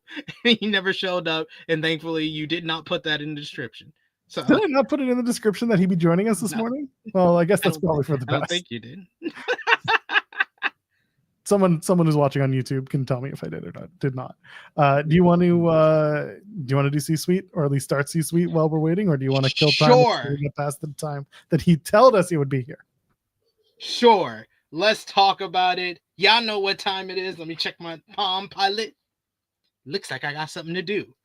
It's time for the C-Suite. The C-Suite. It's time for the C-Suite. The C-Suite. It's time for the C-Suite. The C-Suite. It's time for the C-Suite. We talk about C-level WWE shows in the C-Suite. All right. We got to talk about WWE LFG Legends and Future Grace A&E Season 2 premiere. Let's talk about it. You got a new judge or new coach on WWE LFG in Michelle McCool, replacing Mickie James for this season. The new dynamic is that we got Michelle going up against her husband, The Undertaker, and everybody's coming in with a different kind of mindset coming into this season. Early on, you had some of the future greats. They were playing around as they were training, and Booker T was not with it. He was not happy. He was like, "You joking around?" He told all of them off immediately, getting them on their game that they need to show something to the legends here. We also got some wrestling early on in the episode, as we had the winners of LFG Season 1, Jasper, the Monster, the Reaper, Jasper Troy. He picked up a win over Dante Chen, which was basically the episode of NXT from a couple of weeks ago. Yeah, they basically just replayed that on this episode. They thought they were slick, but I was like, no, I watch it all. I know this match happened on NXT, and they even had Opa Femi come out and call him out to build up to their matchup that already happened.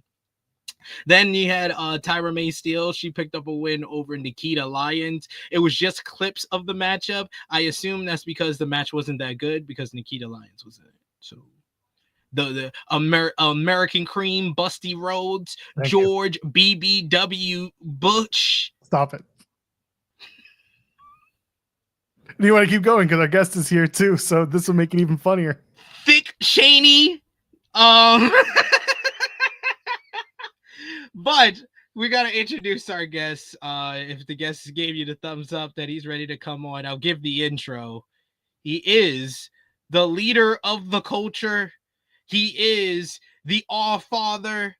He is the best heel in independent wrestling and your Ashe heavyweight champion. Darius Carter is back on In the Weeds.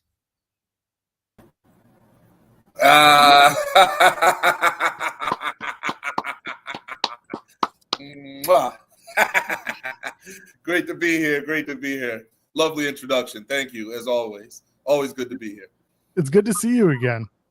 It's always a pleasure, never a chore. Can we talk about real quick? Every time you come on this show, you're always dressed to the nines. What is it about your style? How'd you do this? Who taught you? How'd you learn?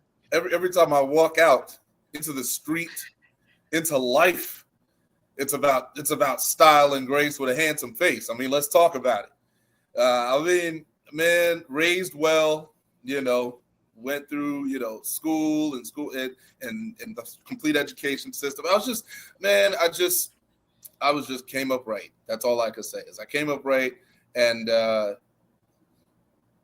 me, if you want to be somewhere, if you want people to see you, if you want to be seen, if you want to be observed, you want to be at your absolute best. I mean, these are things that you hear you hear all the time. Some people, it just goes in one ear out the other. For me, it resonated young. It made perfect sense. If it makes sense, I'm going to apply it.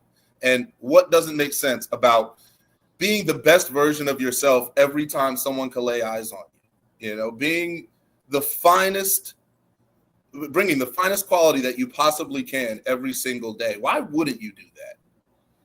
Why not? And if it's why not, then I'm just going to go ahead and get it done. Were you the attention grabber growing up? Sorry, SP3, because now I got to ask the I question. mean, you dress to impress, sure, but it's for you primarily, right? It's for you to show who you are and to show that's the type of person that you are. And then how people receive it are going to receive it. It's not like I dress this way to make people happy or sad, or their emotions are not intrinsically tied to how I prepare myself or my clothing. You know what I mean? It's just about looking good to be good. I mean, I like nice things. I like good looking things. I like fancy things. And if I can wear those and if I can put myself in them, if I can put that on my body, I'm going to put it on my body. And your opinion of that is your opinion. If that makes you perceive me in a higher elevated status, then I'll take all the victories I can with it.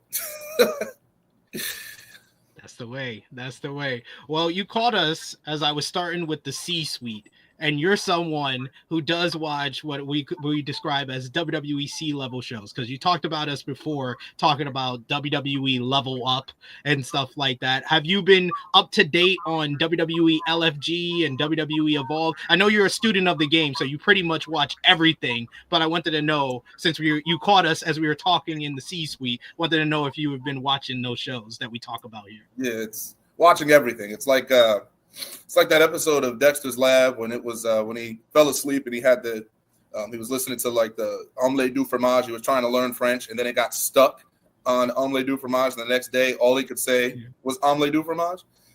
For me, it's like he wouldn't sleep about it. And for me, that's like what wrestling is. It's always on. I'm always watching it in some form. I'm not going through a single day of my life without some type of viewership or study of wrestling, and that's a literal thing. I mean, every single day of some kind, at least a match, at least some in-depth highlights, at least a podcast discussion or an interview, or listening to somebody speak, watching somebody work. There's always involvement there. So I'm all caught up with that. LFG, I get the results on it. I view it. The thing about LFG is like I've seen. And I don't want to ruin what they're doing, but it's like I've seen some of those people on Level Up. I've watched all that, so it's like, and I don't want to say I don't need to watch that because obviously everything's standard viewing. But I know what they're going for and what they're angling, and it's like, but I've seen them. I've seen Tyra May Steele. I watched her first match on Level Up, so I've seen that come up. So reintroducing her, it's like, okay, I appreciate it, but I already know who she is. Jasper Troy, I had seen him on Level Up. Oba Femi, before he was the Oba that you know today, when he was speaking, in a different tone and presented in a different way. I watched all that. Dante Chen being the gatekeeper and wrestling all of these people and helping them get to that point in terms of in-ring proficiency and things like that. I mean, right before your eyes, it was like he was the live test. So I've watched that. So it's like I look at it and I say, all right, I wish them all the best. I like what they're going for. I like what they're doing. But like I said, I don't sit there and watch it in full because I've kind of seen what they're going for already. I've seen those guys, but and it's cool to see them. And then when Tyra did that promo talking about Smile and why she smiles and I mean, just a fantastic promo. And it's like, and I get that feeling like I've seen her coming up already. Like, so people are like, who's this girl? Who's Tyra May? And I'm just like, let me go pull that out of my encyclopedia. Let me tell you about Tyra May Steele, So that's the game, man. I love the game. I love studying the game. I love everything about it in and around me. So, contrary to popular belief, it's not just Darius Carter thinking it's the Darius Carter show. I mean, you have to know the history of the profession that you want to be at the top of. So every single day. So it's good watching, good viewership. When you are watching these shows, do you kind of pull from or reflect on your own training and your own coming up in the business and what is the same or what's changed, what's different? Oh, absolutely. And I always look at the differences and how people are trained, and I'm always looking at that because I came up a particular way. I came up going to Hasbrook Heights and wrestling. I mean, we're doing 3-4 hours, multiple times a day, and I was doing this while I was going to college at the same time, and while I would literally, and I know I had talked about you about before. About this SP. I don't remember if it was on camera or not, but I'm sure. So we've talked so many times that it could have been, but I talked about literally going to college and then having a job and wrestling all at the same time. 18, 19 years old, and people just be like, how do you do it? And it's like, listen, a full schedule is a blessed schedule. And my schedule was full. I mean, it didn't really open up until maybe like 1 or 2 in the morning, and then at that point you get the life that you can, and then you go to sleep and you wake up and you do it again. But I always felt that it wasn't a chore, it was a duty.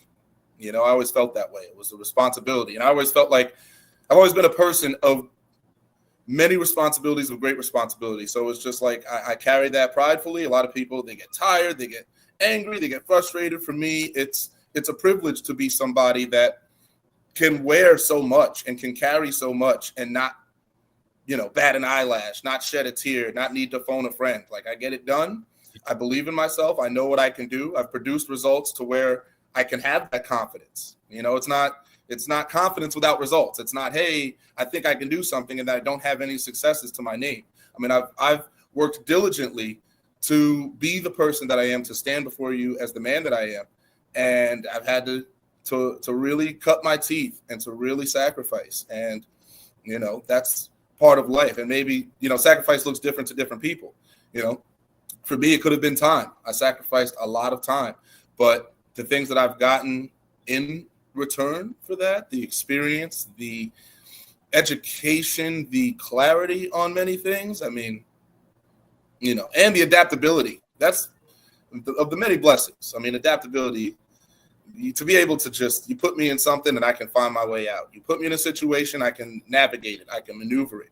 I've been put in some of the most interesting, intriguing situations that a man can be in. And I just get right through it. And I think that's what makes me very different than a lot of people. And people are starting to see that a little bit more. It's wild what people first start to see when you're 15 plus years in the game, but that's the way that it is. It's all about who sees you at what time, not about how long you've been particularly doing it. So, to me, that's what it comes down to.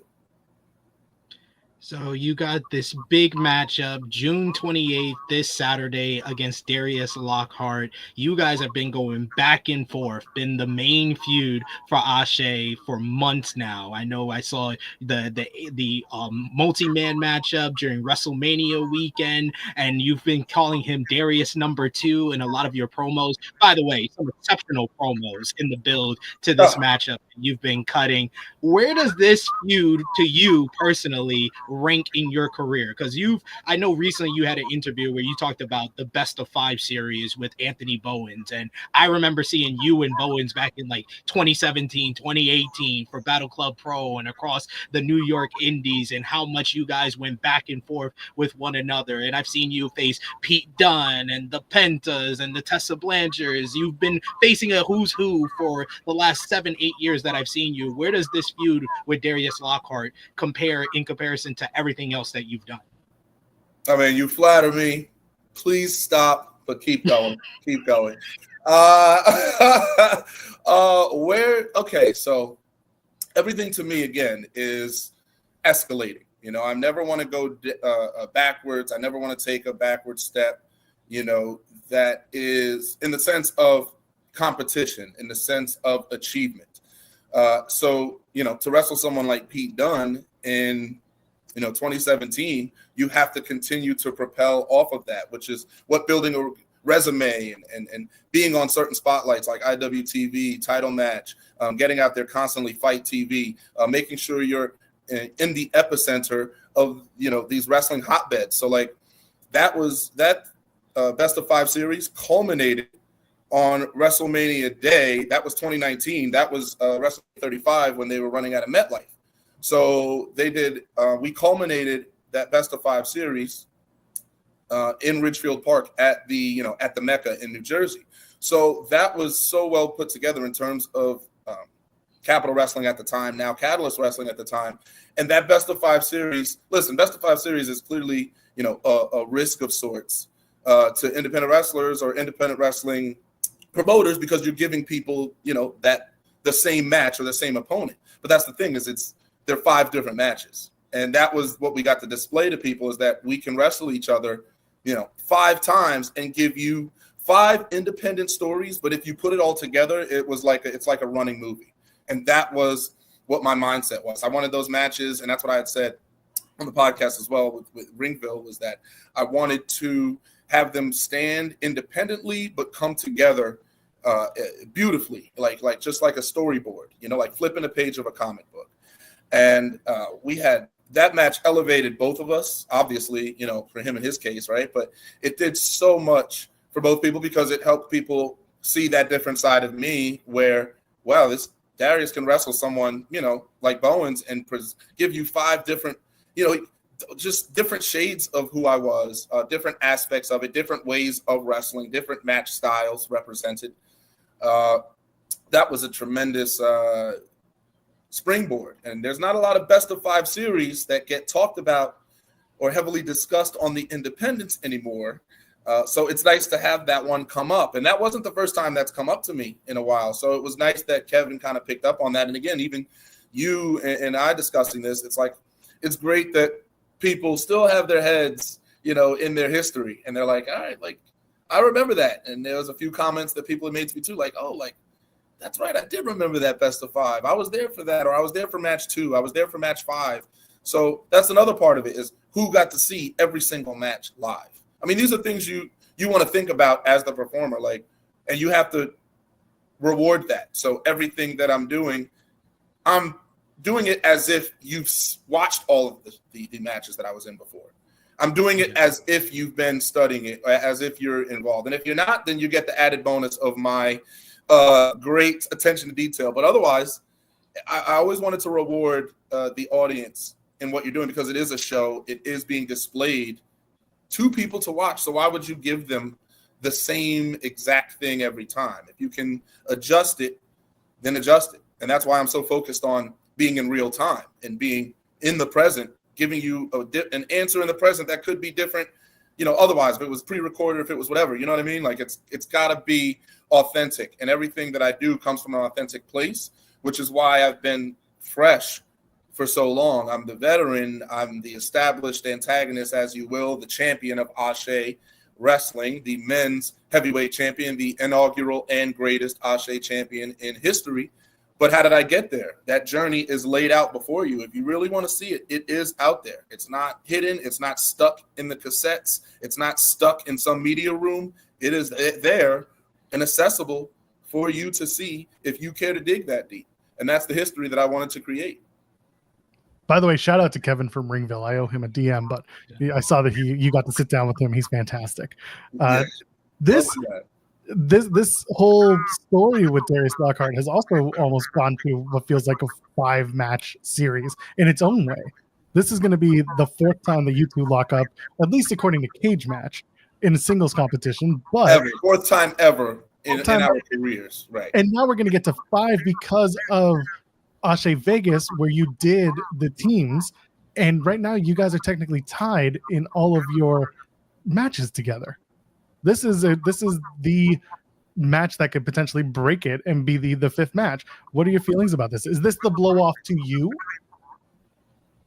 Well, as memory recalls, it's technically, I feel, the 4th singles because we did the 5-on-5 in Ashe Vegas, which he won by not beating me. Singles wise overall, it's 2-1. But if we're talking about in Ashe's current landscape, which is supposedly, I guess, what the focus is, then it's 1-1. So here's the thing: it's like I'm in a rivalry with the curator of the promotion that I'm champion of.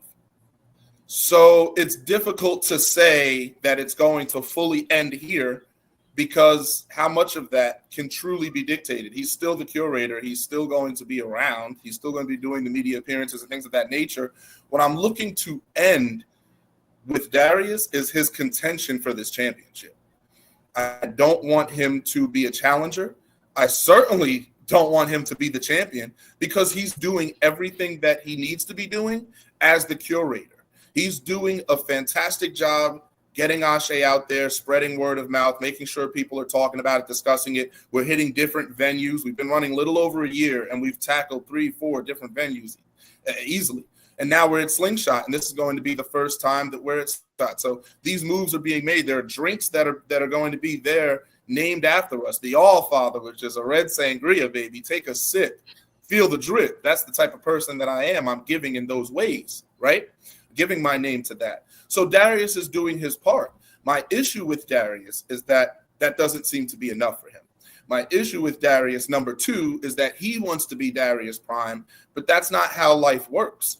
I can want to be something. That doesn't mean that I'm going to be it, because someone's already filled that place. If I didn't exist, Darius could surely be the champion, but my existence denies any reason for that to happen.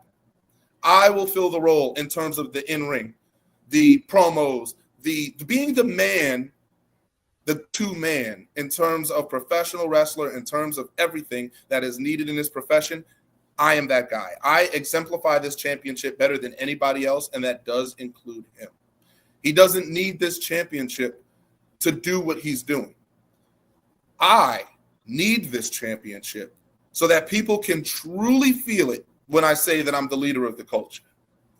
To say that I'm the leader and to not have this championship on my shoulder, it allows these people to deviate from the truth. It allows people to kind of make up an excuse as to why I'm really not a leader. But with this championship, look at what's been happening. Look at the difference now. Now people want to flock. Now people want to engage. Now people want to understand. All because of the imagery of me carrying this championship. The weight of this title is extremely heavy. Heavier than many crowns that I've worn on my head. And I've got a strong neck. I've held it up. My back, second to none. Taking pressure like no one else. So for me to be in this position, I cherish it, I covet it, and no, I don't want it to go away. No, I don't want to wrestle it in contention with Darius Lockhart. There shouldn't be a battle between us. If anything, he should be supporting me. He should be grateful that I'm gracing the promotion as I am. He should be grateful that I'm his go-to person in terms of Ashe. They should all be grateful. The Ashe board of directors with Mark Henry and Theodore Long, Teddy Long. I should be getting mailed. I should be getting carrier pigeons coming to my home. I should be getting thanked constantly, I should have to turn them down with all the gratitude. I should have to, hey, all right, guys, that's enough thanking. And that's not what's particularly going on. So that's what I'm fighting for. I'm fighting for respect. I'm fighting for the recognition of not just the name of leader of the culture, but being the person that's driving us forward, the man that's willing to say the things that no one else is willing to say, that does the things that people aren't ready or afraid to do. I take those steps forward. I take those leaps forward. And then I allow you to leap behind me. I clear the coast so that you can be safe. So where's that recognition? Where's that respect? Oh, Darius all wants it for himself. If I wanted it for myself, I wouldn't be leading an entire culture of people behind me. I wouldn't be doing this for us, for our people, for us to ascend to a greater place. And what do I mean by a greater place? By greater recognition in this industry. You know, black talents that cover and check off every box. Let's get to the point where you recognize that this game is full of culture, full of different types of people, full of wrestlers from entirely different backgrounds that can bring you something unique, that can bring you something enhancing the game. There is nothing like what is going on at Ashe. There's no history that is being presented in real time like Ashe. You can watch Ashe now. I'm telling you, years from now, you're going to look back and you're going to say, wow. And I'm going to leave it there because there's so much happening. If you look at the last year of Ashe to now and the growth that we've made, we're not looking to stay in the same place. We're not looking to just, to coast successfully and to catch our flowers along the way. We are moving onward, upward to greater and better things, and it's being done on my back. And that's my issue with Darius or anyone else that's trying to take that from me. How dare you, after all I've put into this industry for over a decade and a half, how dare you try to take something from me that you know that I deserve? How dare you try to stop me from reaching a plane that you know that I deserve to be at? There are people that say, oh, you should be on TV, you should be here, you should be there. So then let me get there. And don't try to stop me and don't try to deter me in any way along the way. Because some of the same people that say that I should be here and should be there are the people that want to try and challenge me for my championship. And I find that extremely ironic. I find that hilariously hypocritical. But we'll overlook that because I'm a bad guy. Because I'm a bad guy doing bad guy things. And that's what everyone's going to learn when I beat Darius, that I am here to stay. I am not here to help the company transition and then give it to the person that it was really about. That's not what this is about. It's about me. It's about this company. It's about the future. And I'm here to preserve it. It's that simple. And you're doing so many new things with Ashe. Like you said before, you went to Vegas during WrestleMania week. And during that, you had a bit of a viral moment with Kev on stage. How did you think about that reaction and then all the feedback and everything that came out of it coming out of Ashe Vegas? Well, I mean, I'm making my entrance, to this major event, the FSW Arena, Las Vegas, my first wrestling match in Las Vegas, coming out as the champion with a team of people that I'm supposed to lead to victory and make sure none of them get pinned, which unfortunately did not happen. And I come out and there's Kev on stage. What he's doing there, I don't particularly know. Was he formally introduced to me in the locker room?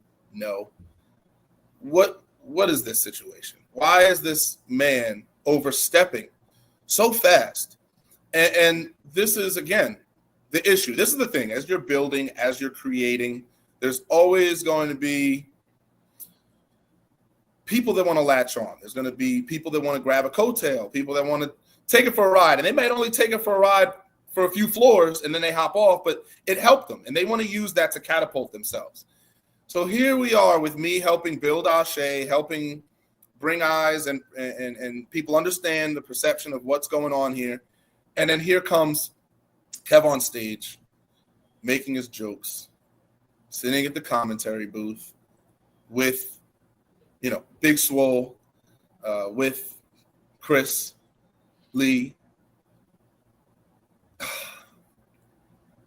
and it's comedy or supposed comedy at the expense of what I'm trying to achieve. Where this is a wrestling promotion, again, that's showcasing all walks of life, that's showcasing all different parts of our culture, everything that we can do. So the in-ring, the wrestling, the promo skills, the personas, the different types, the different variations of Black people and performances that we are putting on, and how we can all contribute to the game in our own unique way. Right? Not being typecast, not being put into a box, excelling on many fronts. And then here's Kev on stage making his debut at our big show and making jokes that aren't funny, taking eyes away from our match in terms of what the match is actually about. And now I have people coming to me about me versus Kev on stage. Everything that I'm looking to do and accomplish does not involve a Kevin on stage. He doesn't fit anywhere into what I'm looking to do with this place. I'm looking to elevate. I'm looking to bring us to new levels. Okay, he's bringing some eyes on it in a TikTok type of way, but I want authenticity. I want people to truly understand what's happening here, the mission of Ashe Wrestling. I want people to get in with the change moving into the future. We don't need people, these coattail riders. We don't need people that want to get their couple minutes of fame and then maybe come back, maybe not. And now he's sitting there cutting promos. It's outrageous. He's not a wrestler. He's barely a performer, and he's not funny. It's just not funny. It's not comical. I don't laugh watching his performances. I don't laugh at him because I don't care enough to laugh at him. He's putting his nose in business that does not involve him. His nose could be met with a boot for all I care, but I don't want to disgrace the bottom of my shoe with his face. I would like to not see him again. He already distracted me, cost me that match. There should have been a disqualification. How the ref sat there and watched him pull my foot and didn't call for a disqualification. Again, these are all minor inconveniences that are trifling, and they're stopping me from getting what I deserve to get. And who's behind this? Who's the curator? Darius Lockhart. So I have to put him in his place so that these little things don't keep happening, so that my word becomes law, so that we as a people can be fortified, not all over the place, not sloppy looking for any success that we can get, but a fortified front in this industry. That's what we need. And I'm the one that brings all five fingers together so that we form the fist. Do we understand that? That's what this is about. That's what this all means. So as you call yourself the leader of the culture, and Ashe is spotlighting Black talent, wrestling talent, what has been the coolest part of this experience so far for you? I mean, the title is one thing, but I mean, it's more than that. What's the importance to you? What's the coolest part of this so far? All the growth that we've seen in the past year. I mean, already we've had a weekly episodic television in a program, or at least put on YouTube TV, what have you. It's Ashe TV. So we put out episodes every Thursday, showcasing our talent, showcasing what we can do. Not just, again, the wrestling, but musical performances. People seeing different aspects of our life and what we can do, instead of kind of reading a page or two and creating their own little fan fiction, whether it's good or bad. People creating their own story. We were giving them, here's who we are. Here's the culture. Here's the different versions of us. And here's 10 talents. Here's 10 Black talents. And you can fall in love with all of them for different reasons. You can hate them for different reasons. You can get invested in them all for very different reasons. We don't have to, put two of those in a tag team, put four of these in a stable. Look at these prominent individuals, and you can't say, we don't have this, we don't have that, because you can come and you can pick one out. We have all types of talent, all types of performers. So what makes me so proud is seeing us have that growth, like the TV episodic program, watching us do these new venues, go to these new venues, getting to the point where you have full-on sponsorships. You're on news stations, news reporting. Drinks are being named after you at a bar like this is WWF New York. I mean, these are the type of successes. It's not just the in-ring professional wrestling. It's ingraining yourself in the grounds that you're performing on. So us being in North Carolina, and it's like running that. I don't want to say running that market, but it's like you're putting your name into that soil.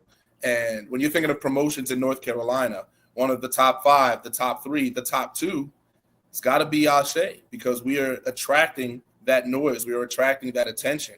We are getting the viewership, not just in the building, but also watching live. I mean, we're giving you multiple ways to tune in.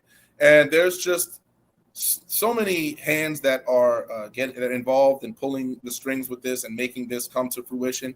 And that's why I'm someone who's very, again, responsibility oriented. So everyone has their role to play. You know, Gerard Bonner is the host. He's contributing in that front. Darius Lockhart is the curator. He's contributing on that front. Faye Jackson with the women's division. And that's another thing too, is the success of this championship and me being where I am and doing what I'm doing allows for a women's championship to now come into the fold. This is what we're doing within a year's time. You know, some places they have a title, they don't introduce multiple, and if they do, they rush it, they hot shot it doesn't feel natural. Everything that Ashe has been doing has been progressive in a literal and metaphorical sense. It's all leading to the next thing, and that's what's so important. To the point of having the Ashe 7 anniversary show and running that tournament, you know, on that beautiful day. We're talking about December 7th, and on Ashe 7, and the 7 became World Heavyweight Champion. So it's just a beautiful thing. And now you have the women's division. Now you have Jazz introducing the women's championship. You have Caprice Coleman as the commissioner. So look at what's being attracted to this. Look at this snowball that's rolling uphill. There's so many things going on in Ashe. There's so many topics to pull from. And that's why it means so much to be Ashe men's heavyweight champion, because I'm at the top of that conversation, at the top of that discussion. And I have toiled for a long time and gone through many different situations and things so that I could stand here with this championship on my shoulder and around my waist when I come down to that ring.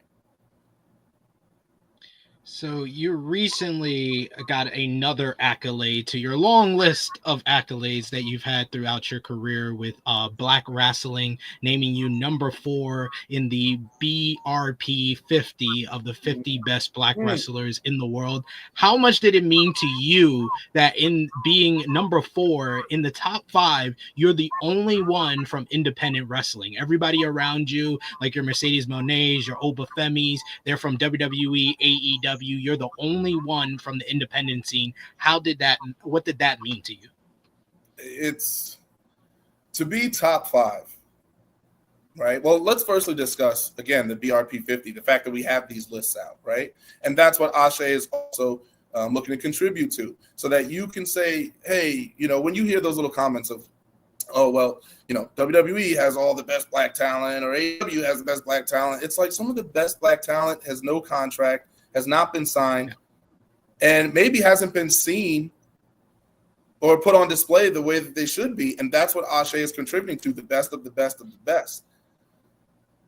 So when we talk about that, when we ask those questions, when we talk about the growth and the success of our people and where we could be, and we talk about me being in the top 5, I mean, we really have to stop and think about it. And it's like, I advertise it, but can you ever advertise enough? Top 5 Black professional wrestler, man, woman, or child, whatever it is, in the world. I'm 3 spots away from Oba Femi, spots above the likes of Trick Williams, of our Pan-African World Diaspora champion, Suge D. I know that hurt him pretty bad. Sugar Dunkerton, hope you're watching. Beat him again, but which I'm going to remind him of when I see him face to face. But top 5, and again, obviously, I'm not doing this for a number. I'm doing this for success. I'm doing this for recognition. I'm doing this to be perceived in an even greater light. But to be top 4 or to be in the top 5 and not be number 5 is immensely rewarding. If anything, to myself, because you know you got to lay your head down at night. And after all the work you've done in the day, you have to say, am I getting things done the way that I want to? I mean, am I signed? No. Do I have a contract? No. Am I wrestling on TV every single week? No. Do I want to be? Absolutely. Do I have control over every situation like that? Clearly not. But what I do have control over, I'm controlling it extremely well. What I do have control over is watering my grass, making sure that Ashe is as prominent as it could possibly be with the proper champion. I never wanted to be a champion where you looked at him and said, well, how would someone else look in that position? Even if I'm not your favorite wrestler on the roster, you look at me with that title and you say that makes sense. And that's what I pride myself on. So to be number 4, to be considered number 4 by one person, let alone a group of people, let alone a trusted group of people that can put out a list that people go by.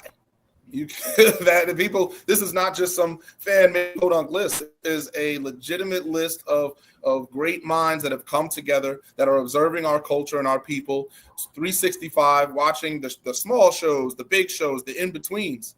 So for me to get that position, it shows you further that everything that I said that I am, everything that I do, it's working, it's resonating. My resume is legitimate. I'm really undeniable and really irrefutable. You don't have to like me. You don't have to want to herald me. You don't have to want to celebrate me. But facts remain and history speaks loudest than anything else. And that's what I'm carving right now. Not just for me, but for our people, so that we can look back and say, wow, he was the best of us. And he helped take us to another level and to new spotlights that maybe we weren't getting before. Just by being who Darius Carter is, we're opening doors. That's the difference between me and everybody else, and so many other people that try to say that they're doing it and they don't have the work to show for it. I'm producing results every single day. That's the difference. And I'm proud to get that result. That's the biggest result I've seen thus far this year, other than this championship. And we still have the PWI coming out, the PWI 500. So, and I was there at 152, and now I want to break 100. I want to be in the top 100. So we'll see. It's all about putting in the performances and doing the things that you need to do to get spotlighted in that way. So once that list comes out, let's see where I end up. Again, it's all about progression. So obviously, as long as I'm higher than I was before, 152, which I'm is a shoo-in at this point. But can I break 100? Can I continue to break these lists and beat myself and improve upon myself to where it's seen and forefronted? That's what this is all about. And then what awaits me at the end awaits me at the end. Now, as we start to round out this conversation we're having, we talked about the work that yourself and Darius too, as you've called him, have been doing. That's what he is. It's not what I'm calling him. It's fine. He's Darius. The thing is he's Darius number 2 at best. Okay. I'm Darius Prime. I'm the anchor being. Without me, this doesn't exist. Come on. Let's just say, down the line, a tag team forms. Now we have the All-Father. Darius Lockhart calls himself the Intergalactic Soul. What do we call this tag team? Are they the Intergalactic Fathers? The All-Souls? The Intergalactic Patriarchs, the Intergalactic Fathers. It's interesting to think of us as a team, but here's the thing. If we were the team, it would be because he would he would see the error of his ways. If he can improve himself as a person and really see what I'm doing here and really understand that I'm elevating us in our own way, instead of him complaining, oh, he pushed Mr. Milligan and Darius, and he grabbed the tights when he pinned Jonathan Gresham, and Darius interrupts my promos. If Darius Lockhart could see the greater picture with me and could just understand that I'm doing what no one else could do, including him, and it's a humble thing. You have to say that, right? I'm not somebody that I'm not someone that fixes faucets. I'm not a mechanic. So I'm not going to say I'm the best mechanic. It's okay to leave that to somebody else. So if Darius could, after losing to me this Saturday, at Return of the King in Charlotte, North Carolina at Slingshot, if he can go home and look in a mirror and say, wow, what, maybe I wasn't entirely right. If he can come around, if he can come to terms, sky's the limit. Tag team, stable. I'm a welcoming man with open arms. I can forgive people of their past sins and transgressions. They don't know better, right? So if Darius can know better, if he can learn, then I can help him. That's the only way we could ever be coexisting on any front. I'm not here to be a rival to people in my culture, in my community. But if you don't see the mission, if you can't understand the mission and you get trigger happy, then I have to put you down. I have to educate you. I can't have mutiny and defiance when I'm out here doing all the things that I'm doing. I can't have it. And that's what he has to understand. It's not a dictatorship, but listen, let this man lead. Listen to this man. He's clearly doing something right if he's the champion, if he's the Ashe men's heavyweight champion, if he's doing 4 or 5 podcasts in a week and he's not signed, if he's number 4 in the world, not signed, the only independent wrestler, one of the only independent wrestlers in that top 10. What more do you want? No, I'm not going to kiss your baby. No, I'm not going to shake your hand. But that doesn't change the fact that I'm doing what I'm doing. Let's stop talking about success in the form of a personality trait, and let's start talking about success in the form of results and history-making achievement. And when you do that, there is no question that Darius Carter is everything that you need him to be right now. So to finish things off, Darius, and we want to thank you so much for joining us. We love every time you're on the show. And I said it before, I was trying to make Cam jealous, but it's the truth. You are my best friend. That's a wrestler. Oh. You are my friend. Even though you turned me down when I tried to be your advocate the first time we interviewed, we've grown so much from there. It's been 7-8 years we've known each other. You are one of my dear friends. The ties that bind. We are tied. We are tied forever, but we play a game here, and this is my first time being the one that asks this question. We play a game here, partner, promo, punch in the face. I'm probably stealing Joel's thunder. Yes, I'm stealing his spot because I got the perfect 3 people to ask you for partner, promo, punch in the face. So who do you want to partner with? Who do you want to punch in the face, have a match with? And who do you want to have a promo exchange with?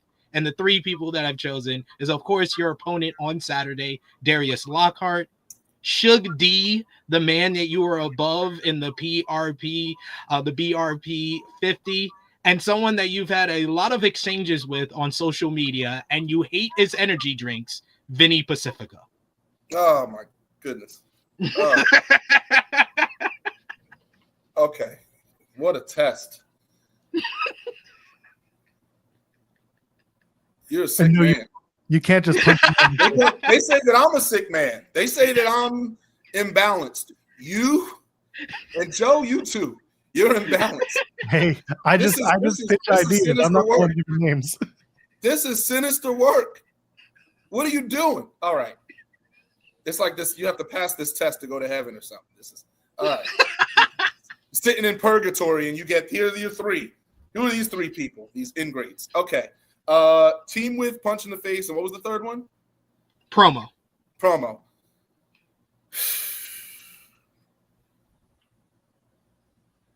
Okay. Punch in the face to Shug D. Okay. Shug D, Sugar Dunkerton. Again, I doubled his spot, and I know that makes him itch. He's number 8, I'm number 4. It makes him itch. And I can't wait. I really can't wait to just pour it on him when I see him. Confetti, streamers, everything. With my name on him. Shug, punch in the face. Why? Because Shug is the Pan-African World Diaspora Champion. He won that in a match that I was involved in. That was a championship that I should have had. Now, that all led to me being Ashe Men's Champion, so I'm not a man of regret. But just the fact that Shug holds that championship and tries to hold it in the same field or spotlight as this in any way, that's a punch in the face. And it's not a punch in the face because I particularly hate or loathe him. It's a punch in the face because it's the only way he learns. Shug is one of those people that you just have to continually beat down, because if you don't beat him down, he doesn't learn. He doesn't get educated. Partner, so that leaves partner or promo with Darius, or so I guess I'd promo with Darius and partner with Vinny, because I can't partner with a man that doesn't understand what I'm doing for him and for our people fully. I know Darius Lockhart sees that I'm contributing, but he doesn't like the way that I'm contributing. He wants to contribute in a different way. He wishes it was this. He wishes it was that. That's not what this is about. We're not wishing upon a star. We are watching a star take this company to new heights. So I'm doing my part. So we could promo all day because we could talk about this all day. Darius has his perspective, his little tongue-in-cheek perspective where he wants to hand checks to teachers in the middle of a wrestling ring. I don't need that. Save that for the locker room, okay? I need more match time with Jonathan Gresham. That's what I need. How's that? Okay? So Darius, we can promo off because he has a valuable perspective, even though it's not entirely correct. It's tainted. Pacifico, I can partner with as long as he never gets in the ring. Keep him on the apron. Keep him on the apron. Don't touch me. Don't reach for a tag. Don't call for a tag maneuver. Hey, body slam him. I'll go up top. No, you won't. Stay there. I will win the match myself, for us. Okay? If I want to be nice, maybe I'll let him start. And then when he starts getting sloppy, which is inevitable, I will tag myself in and finish the job. But punching Vinny in the face, it's doesn't do much. It's not necessary. It's like you don't punch people like that in the face. You know what I'm saying? And then if you get what I'm saying, rainbow spectrum, that type of thing. And then promos, poor kid, I devour him. What is he gonna say? So Lockhart has his perspective and his viewpoint that he can, he'll defend himself and have his point. So punch Sugar Dunkerton because that's the only way that guy learns anything. Darius Lockhart promo because he can talk and he can defend himself from a verbal assault. And Vinny Pacifico partner because he was the last one left out of the three. Well, you'll be punching Darius Lockhart in the face this Saturday at Slingshot in Charlotte, North Carolina. It's Ashe Wrestling's Return of the King. The champion right there, Darius Carter, putting that title up against Darius Lockhart. Looking forward to that. There's a live stream. You can purchase it at AsheWrestling.com. That's ASE Wrestling.com. Go check out the live stream, purchase it, support the brand, and support Ashe. If you can get to the show, go do that. Before we let you go, Darius, is there anything you want to put over yourself? Look at that. Yes, side by side. You can't tell which one's more beautiful. Oh, goodness. Put a sash around both of us. Anyway, you can find me. I mean, it's just beautiful. I'm just enamored with it. The cultural significance, this piece of history, and it's on my shoulder, on my mantle. But I digress. You can find me, Mr. Darius Carter, Twitter or X, Instagram, Facebook. I make it very easy for you. That's MR Darius Carter. Look at that lower third. It's right there. All right. Leader of the culture. He is number 4. Okay. So you can find me Facebook, Instagram, Twitter. I also have a fan page, which is Wrestling's Richest Prize on Facebook. So that has some unique material there. I'm very easy to find, impossible to label. That is the All Father's mantra, or one of the many that I have. If I wanted people to wear T-shirts with my insignia on it, I'd create them, but they don't deserve it yet. They may not ever deserve it in this lifetime. So just listen to me speak, keep the words, and hold them dear to your heart. So Facebook, Instagram, Twitter, Mr. Darius Carter, Facebook, again, / Wrestling's Richest Prize. I mean, the movement is here. Change has arrived. So you're either with it, you're against it, or you're late for it. I wouldn't want to be two of those things. That's all I'm saying. Thank you, Darius. Thank you for having me. I hope I answered all of your questions. I know you did. So it was. It's always fantastic to be in the weeds, and it's always great to come out of those weeds an even more established version of myself. So thank you for having me, and you will all see me Saturday successfully retaining not just this title, but retaining the future of our culture. I'm very excited to do that. Thank you, Darius. We appreciate your time this morning. All right. Be well. Thank you. Dude, take care of yourself. Take care. The one and only Darius Carter, the Ashe Wrestling Men's Champion. My goodness. That's going to be a hell of a match. Go check that out. Go to AsheWrestling.com. Get the live stream. Again, if you can't go do it because it's going to be fun on Saturday. And if you're in Charlotte, in North Carolina, or around the area, go check it out. Slingshot. That's the venue that's hosting Ashe. It's gonna be a fun show. Jazz will be there. Cedric Alexander's on the card. It's gonna be their meet and greets, drinks being named after wrestlers and talent. It's gonna be a fun time. There's a gaming room in that place. I can't put it over enough. Sounds like a fun time. If I were in the area, I'd be going. But if you can, you should.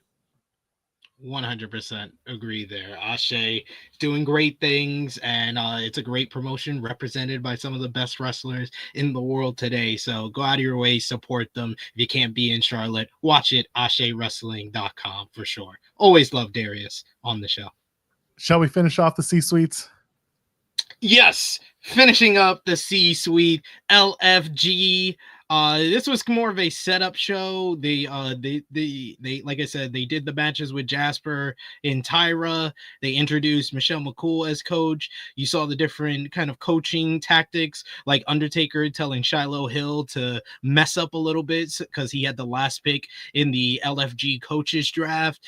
So he didn't bring his A game on purpose so the Undertaker could choose him again. Smart move there, because people who didn't, like Booker T, he let us know early on that he wanted to get the same people that was on his team last season in P Nasty and Anthony Luke. He wanted them on his team. Unfortunately, he did not have the number one pick. The number one pick went to the newest coach, Michelle McCool. So this show ended with the draft where Michelle McCool chose P Nasty, who picked up a win earlier in the show against Danny Seletsky, showing some improvement from her performance in season 1. She was the number 1 overall pick, which pissed off Booker T. And then Booker T ran off of the set for LFG when she picked Anthony Luke with her second pick. Yes, you get 2 picks in your first round. Michelle McCool picked 2 people that was on Team Booker last season, and that pissed off Booker where he walked off the set. And that's how we end LFG's season 2 premiere, where we'll get the rest of the teams on next week's show. I'm sure he'll be thinking up new things to say about talent while they're wrestling. Oh yeah, man. Sorry, I can't do it. Oh yeah, man. And then you had last night WWE Evolve, which was headlined by the first ever last woman standing matchup, as it was Kylie Ray picking up a win over Wendy Chu. Solid matchup here. They went full throttle. We had turnbuckles being used. We had bricks in teddy bears being used. Yes, a brick in a teddy bear. I've never seen that before. Instead of thumbtacks, we had Legos at one point, which might be even more brutal and hurt more than thumbtacks themselves. Me and Joe Noel as having our own kids. And then it ended with Wendy trying to put in her sleeper hold finisher, but Kylie was able to jump off the apron with Wendy on her back, crash through a table at ringside, and get to her feet first to pick up the win. A good, probably her best win yet on Evolve for Kylie Ray. Very fun matchup there to close out the show. You also had Kendall Gray pick up a win against Zara Zakher, but Zara Zakher got her name cleared as there was an attack backstage on Ari Bennett, so it's not Zara who is behind all these attacks on the women's division. More on that, I guess, in the weeks to come. Idris Anofe turned heel. The EOE turned heel on Dante Chen. Dante Chen, the newest signing of Evolve, the gatekeeper of NXT, is now the gatekeeper of Evolve, and that led to EOE getting upset because he got the same kind of fanfare when he signed with Evolve, so he got pissed off and punched Dante Chen right in the mouth. It led to an interaction with the former Troy Yearwood, now Jamar Hampton, backstage, which might lead to some more here. And yeah, that was pretty much the main parts of it. They also set up the Vanity Project. They had a promo last Sunday at Beyond Wrestling that set up them versus Lindsay Dorado and the LWO, and Keanu Carver picked up a win against Ice Williams as he starts to become the WWE ID Destroyer, as they started that storyline last week. So that was an abbreviated version of the C-Suite this week. More next week, as always, right here on Thursdays. That was the C-Suite. The C-Suite. We come for the C-Suite. The C-Suite. The C stands for Chen because Dante Chen is amazing. Hey, don't. I like his pose. I like his pose. He's a sexy monkey. The C. Anyway. We've gone super duper long because Darius Carter gave us a lot of his time. Real quick, TNA Impact tonight. The Hardys take on Northern Armory. The Battle Royal for the TNA Knockouts World Title. Number one contendership is on. Call to Arms match. Mustafa Ali takes on John Schuyler. Joe Hendry appears on the show, and the street fight I do recommend people watch. That's Mike Santana and AJ Francis. That rivalry finally coming to a head tonight on TNA Impact. Looking forward to that. And Collision, the lineup, if you want to watch Collision, it's on tonight. Tonight it's on. Will there be a post show on Fightful? I don't know. Cresta, who usually hosts them, she's going to be on my post show doing TNA. So they didn't ask me. They didn't ask me, ladies and gentlemen. I know people were very pleased with me and Cresta last Saturday. I don't think Cresta realized that they're airing Collision tonight. Okay, normally but we got rave reviews, including from the infantry. The infantry has made me and Cresta part of the set after our amazing review of the blackest wrestling matchup ever on Juneteenth week between Swerve Strickland and Shane Taylor.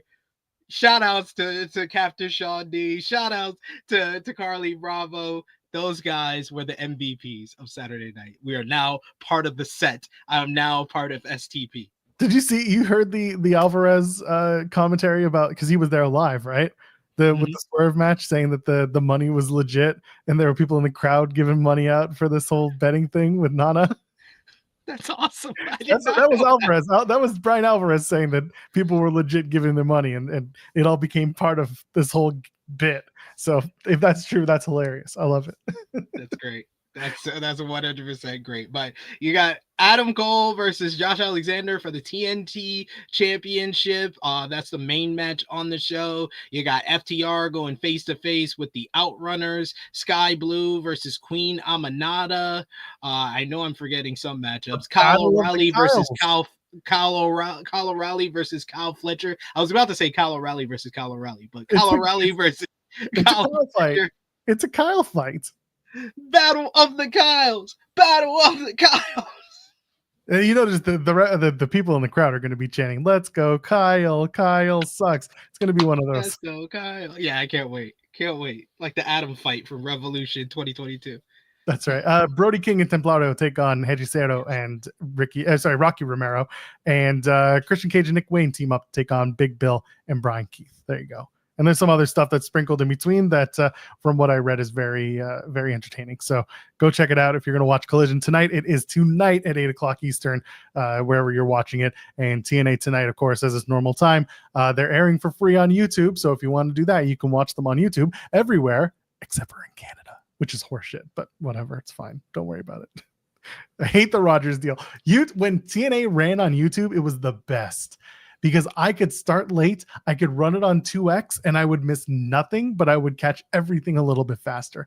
The fact that I can't do that anymore. I can skip the commercials. It's an hour and a half show. It would air, if it aired on Access at 8 p.m., it would air at 8:30 because it skips out the commercials. So I could start the show at 9 o'clock, and I could do Impact in an hour because I'd be watching it at 2x speed or even 1.5, and I'd still catch everything, and take all my notes and be done. But now TNA Plus and Rogers Sports, none of these let you do 2 times. None of these let you do a speed up. It's garbage. I hate it.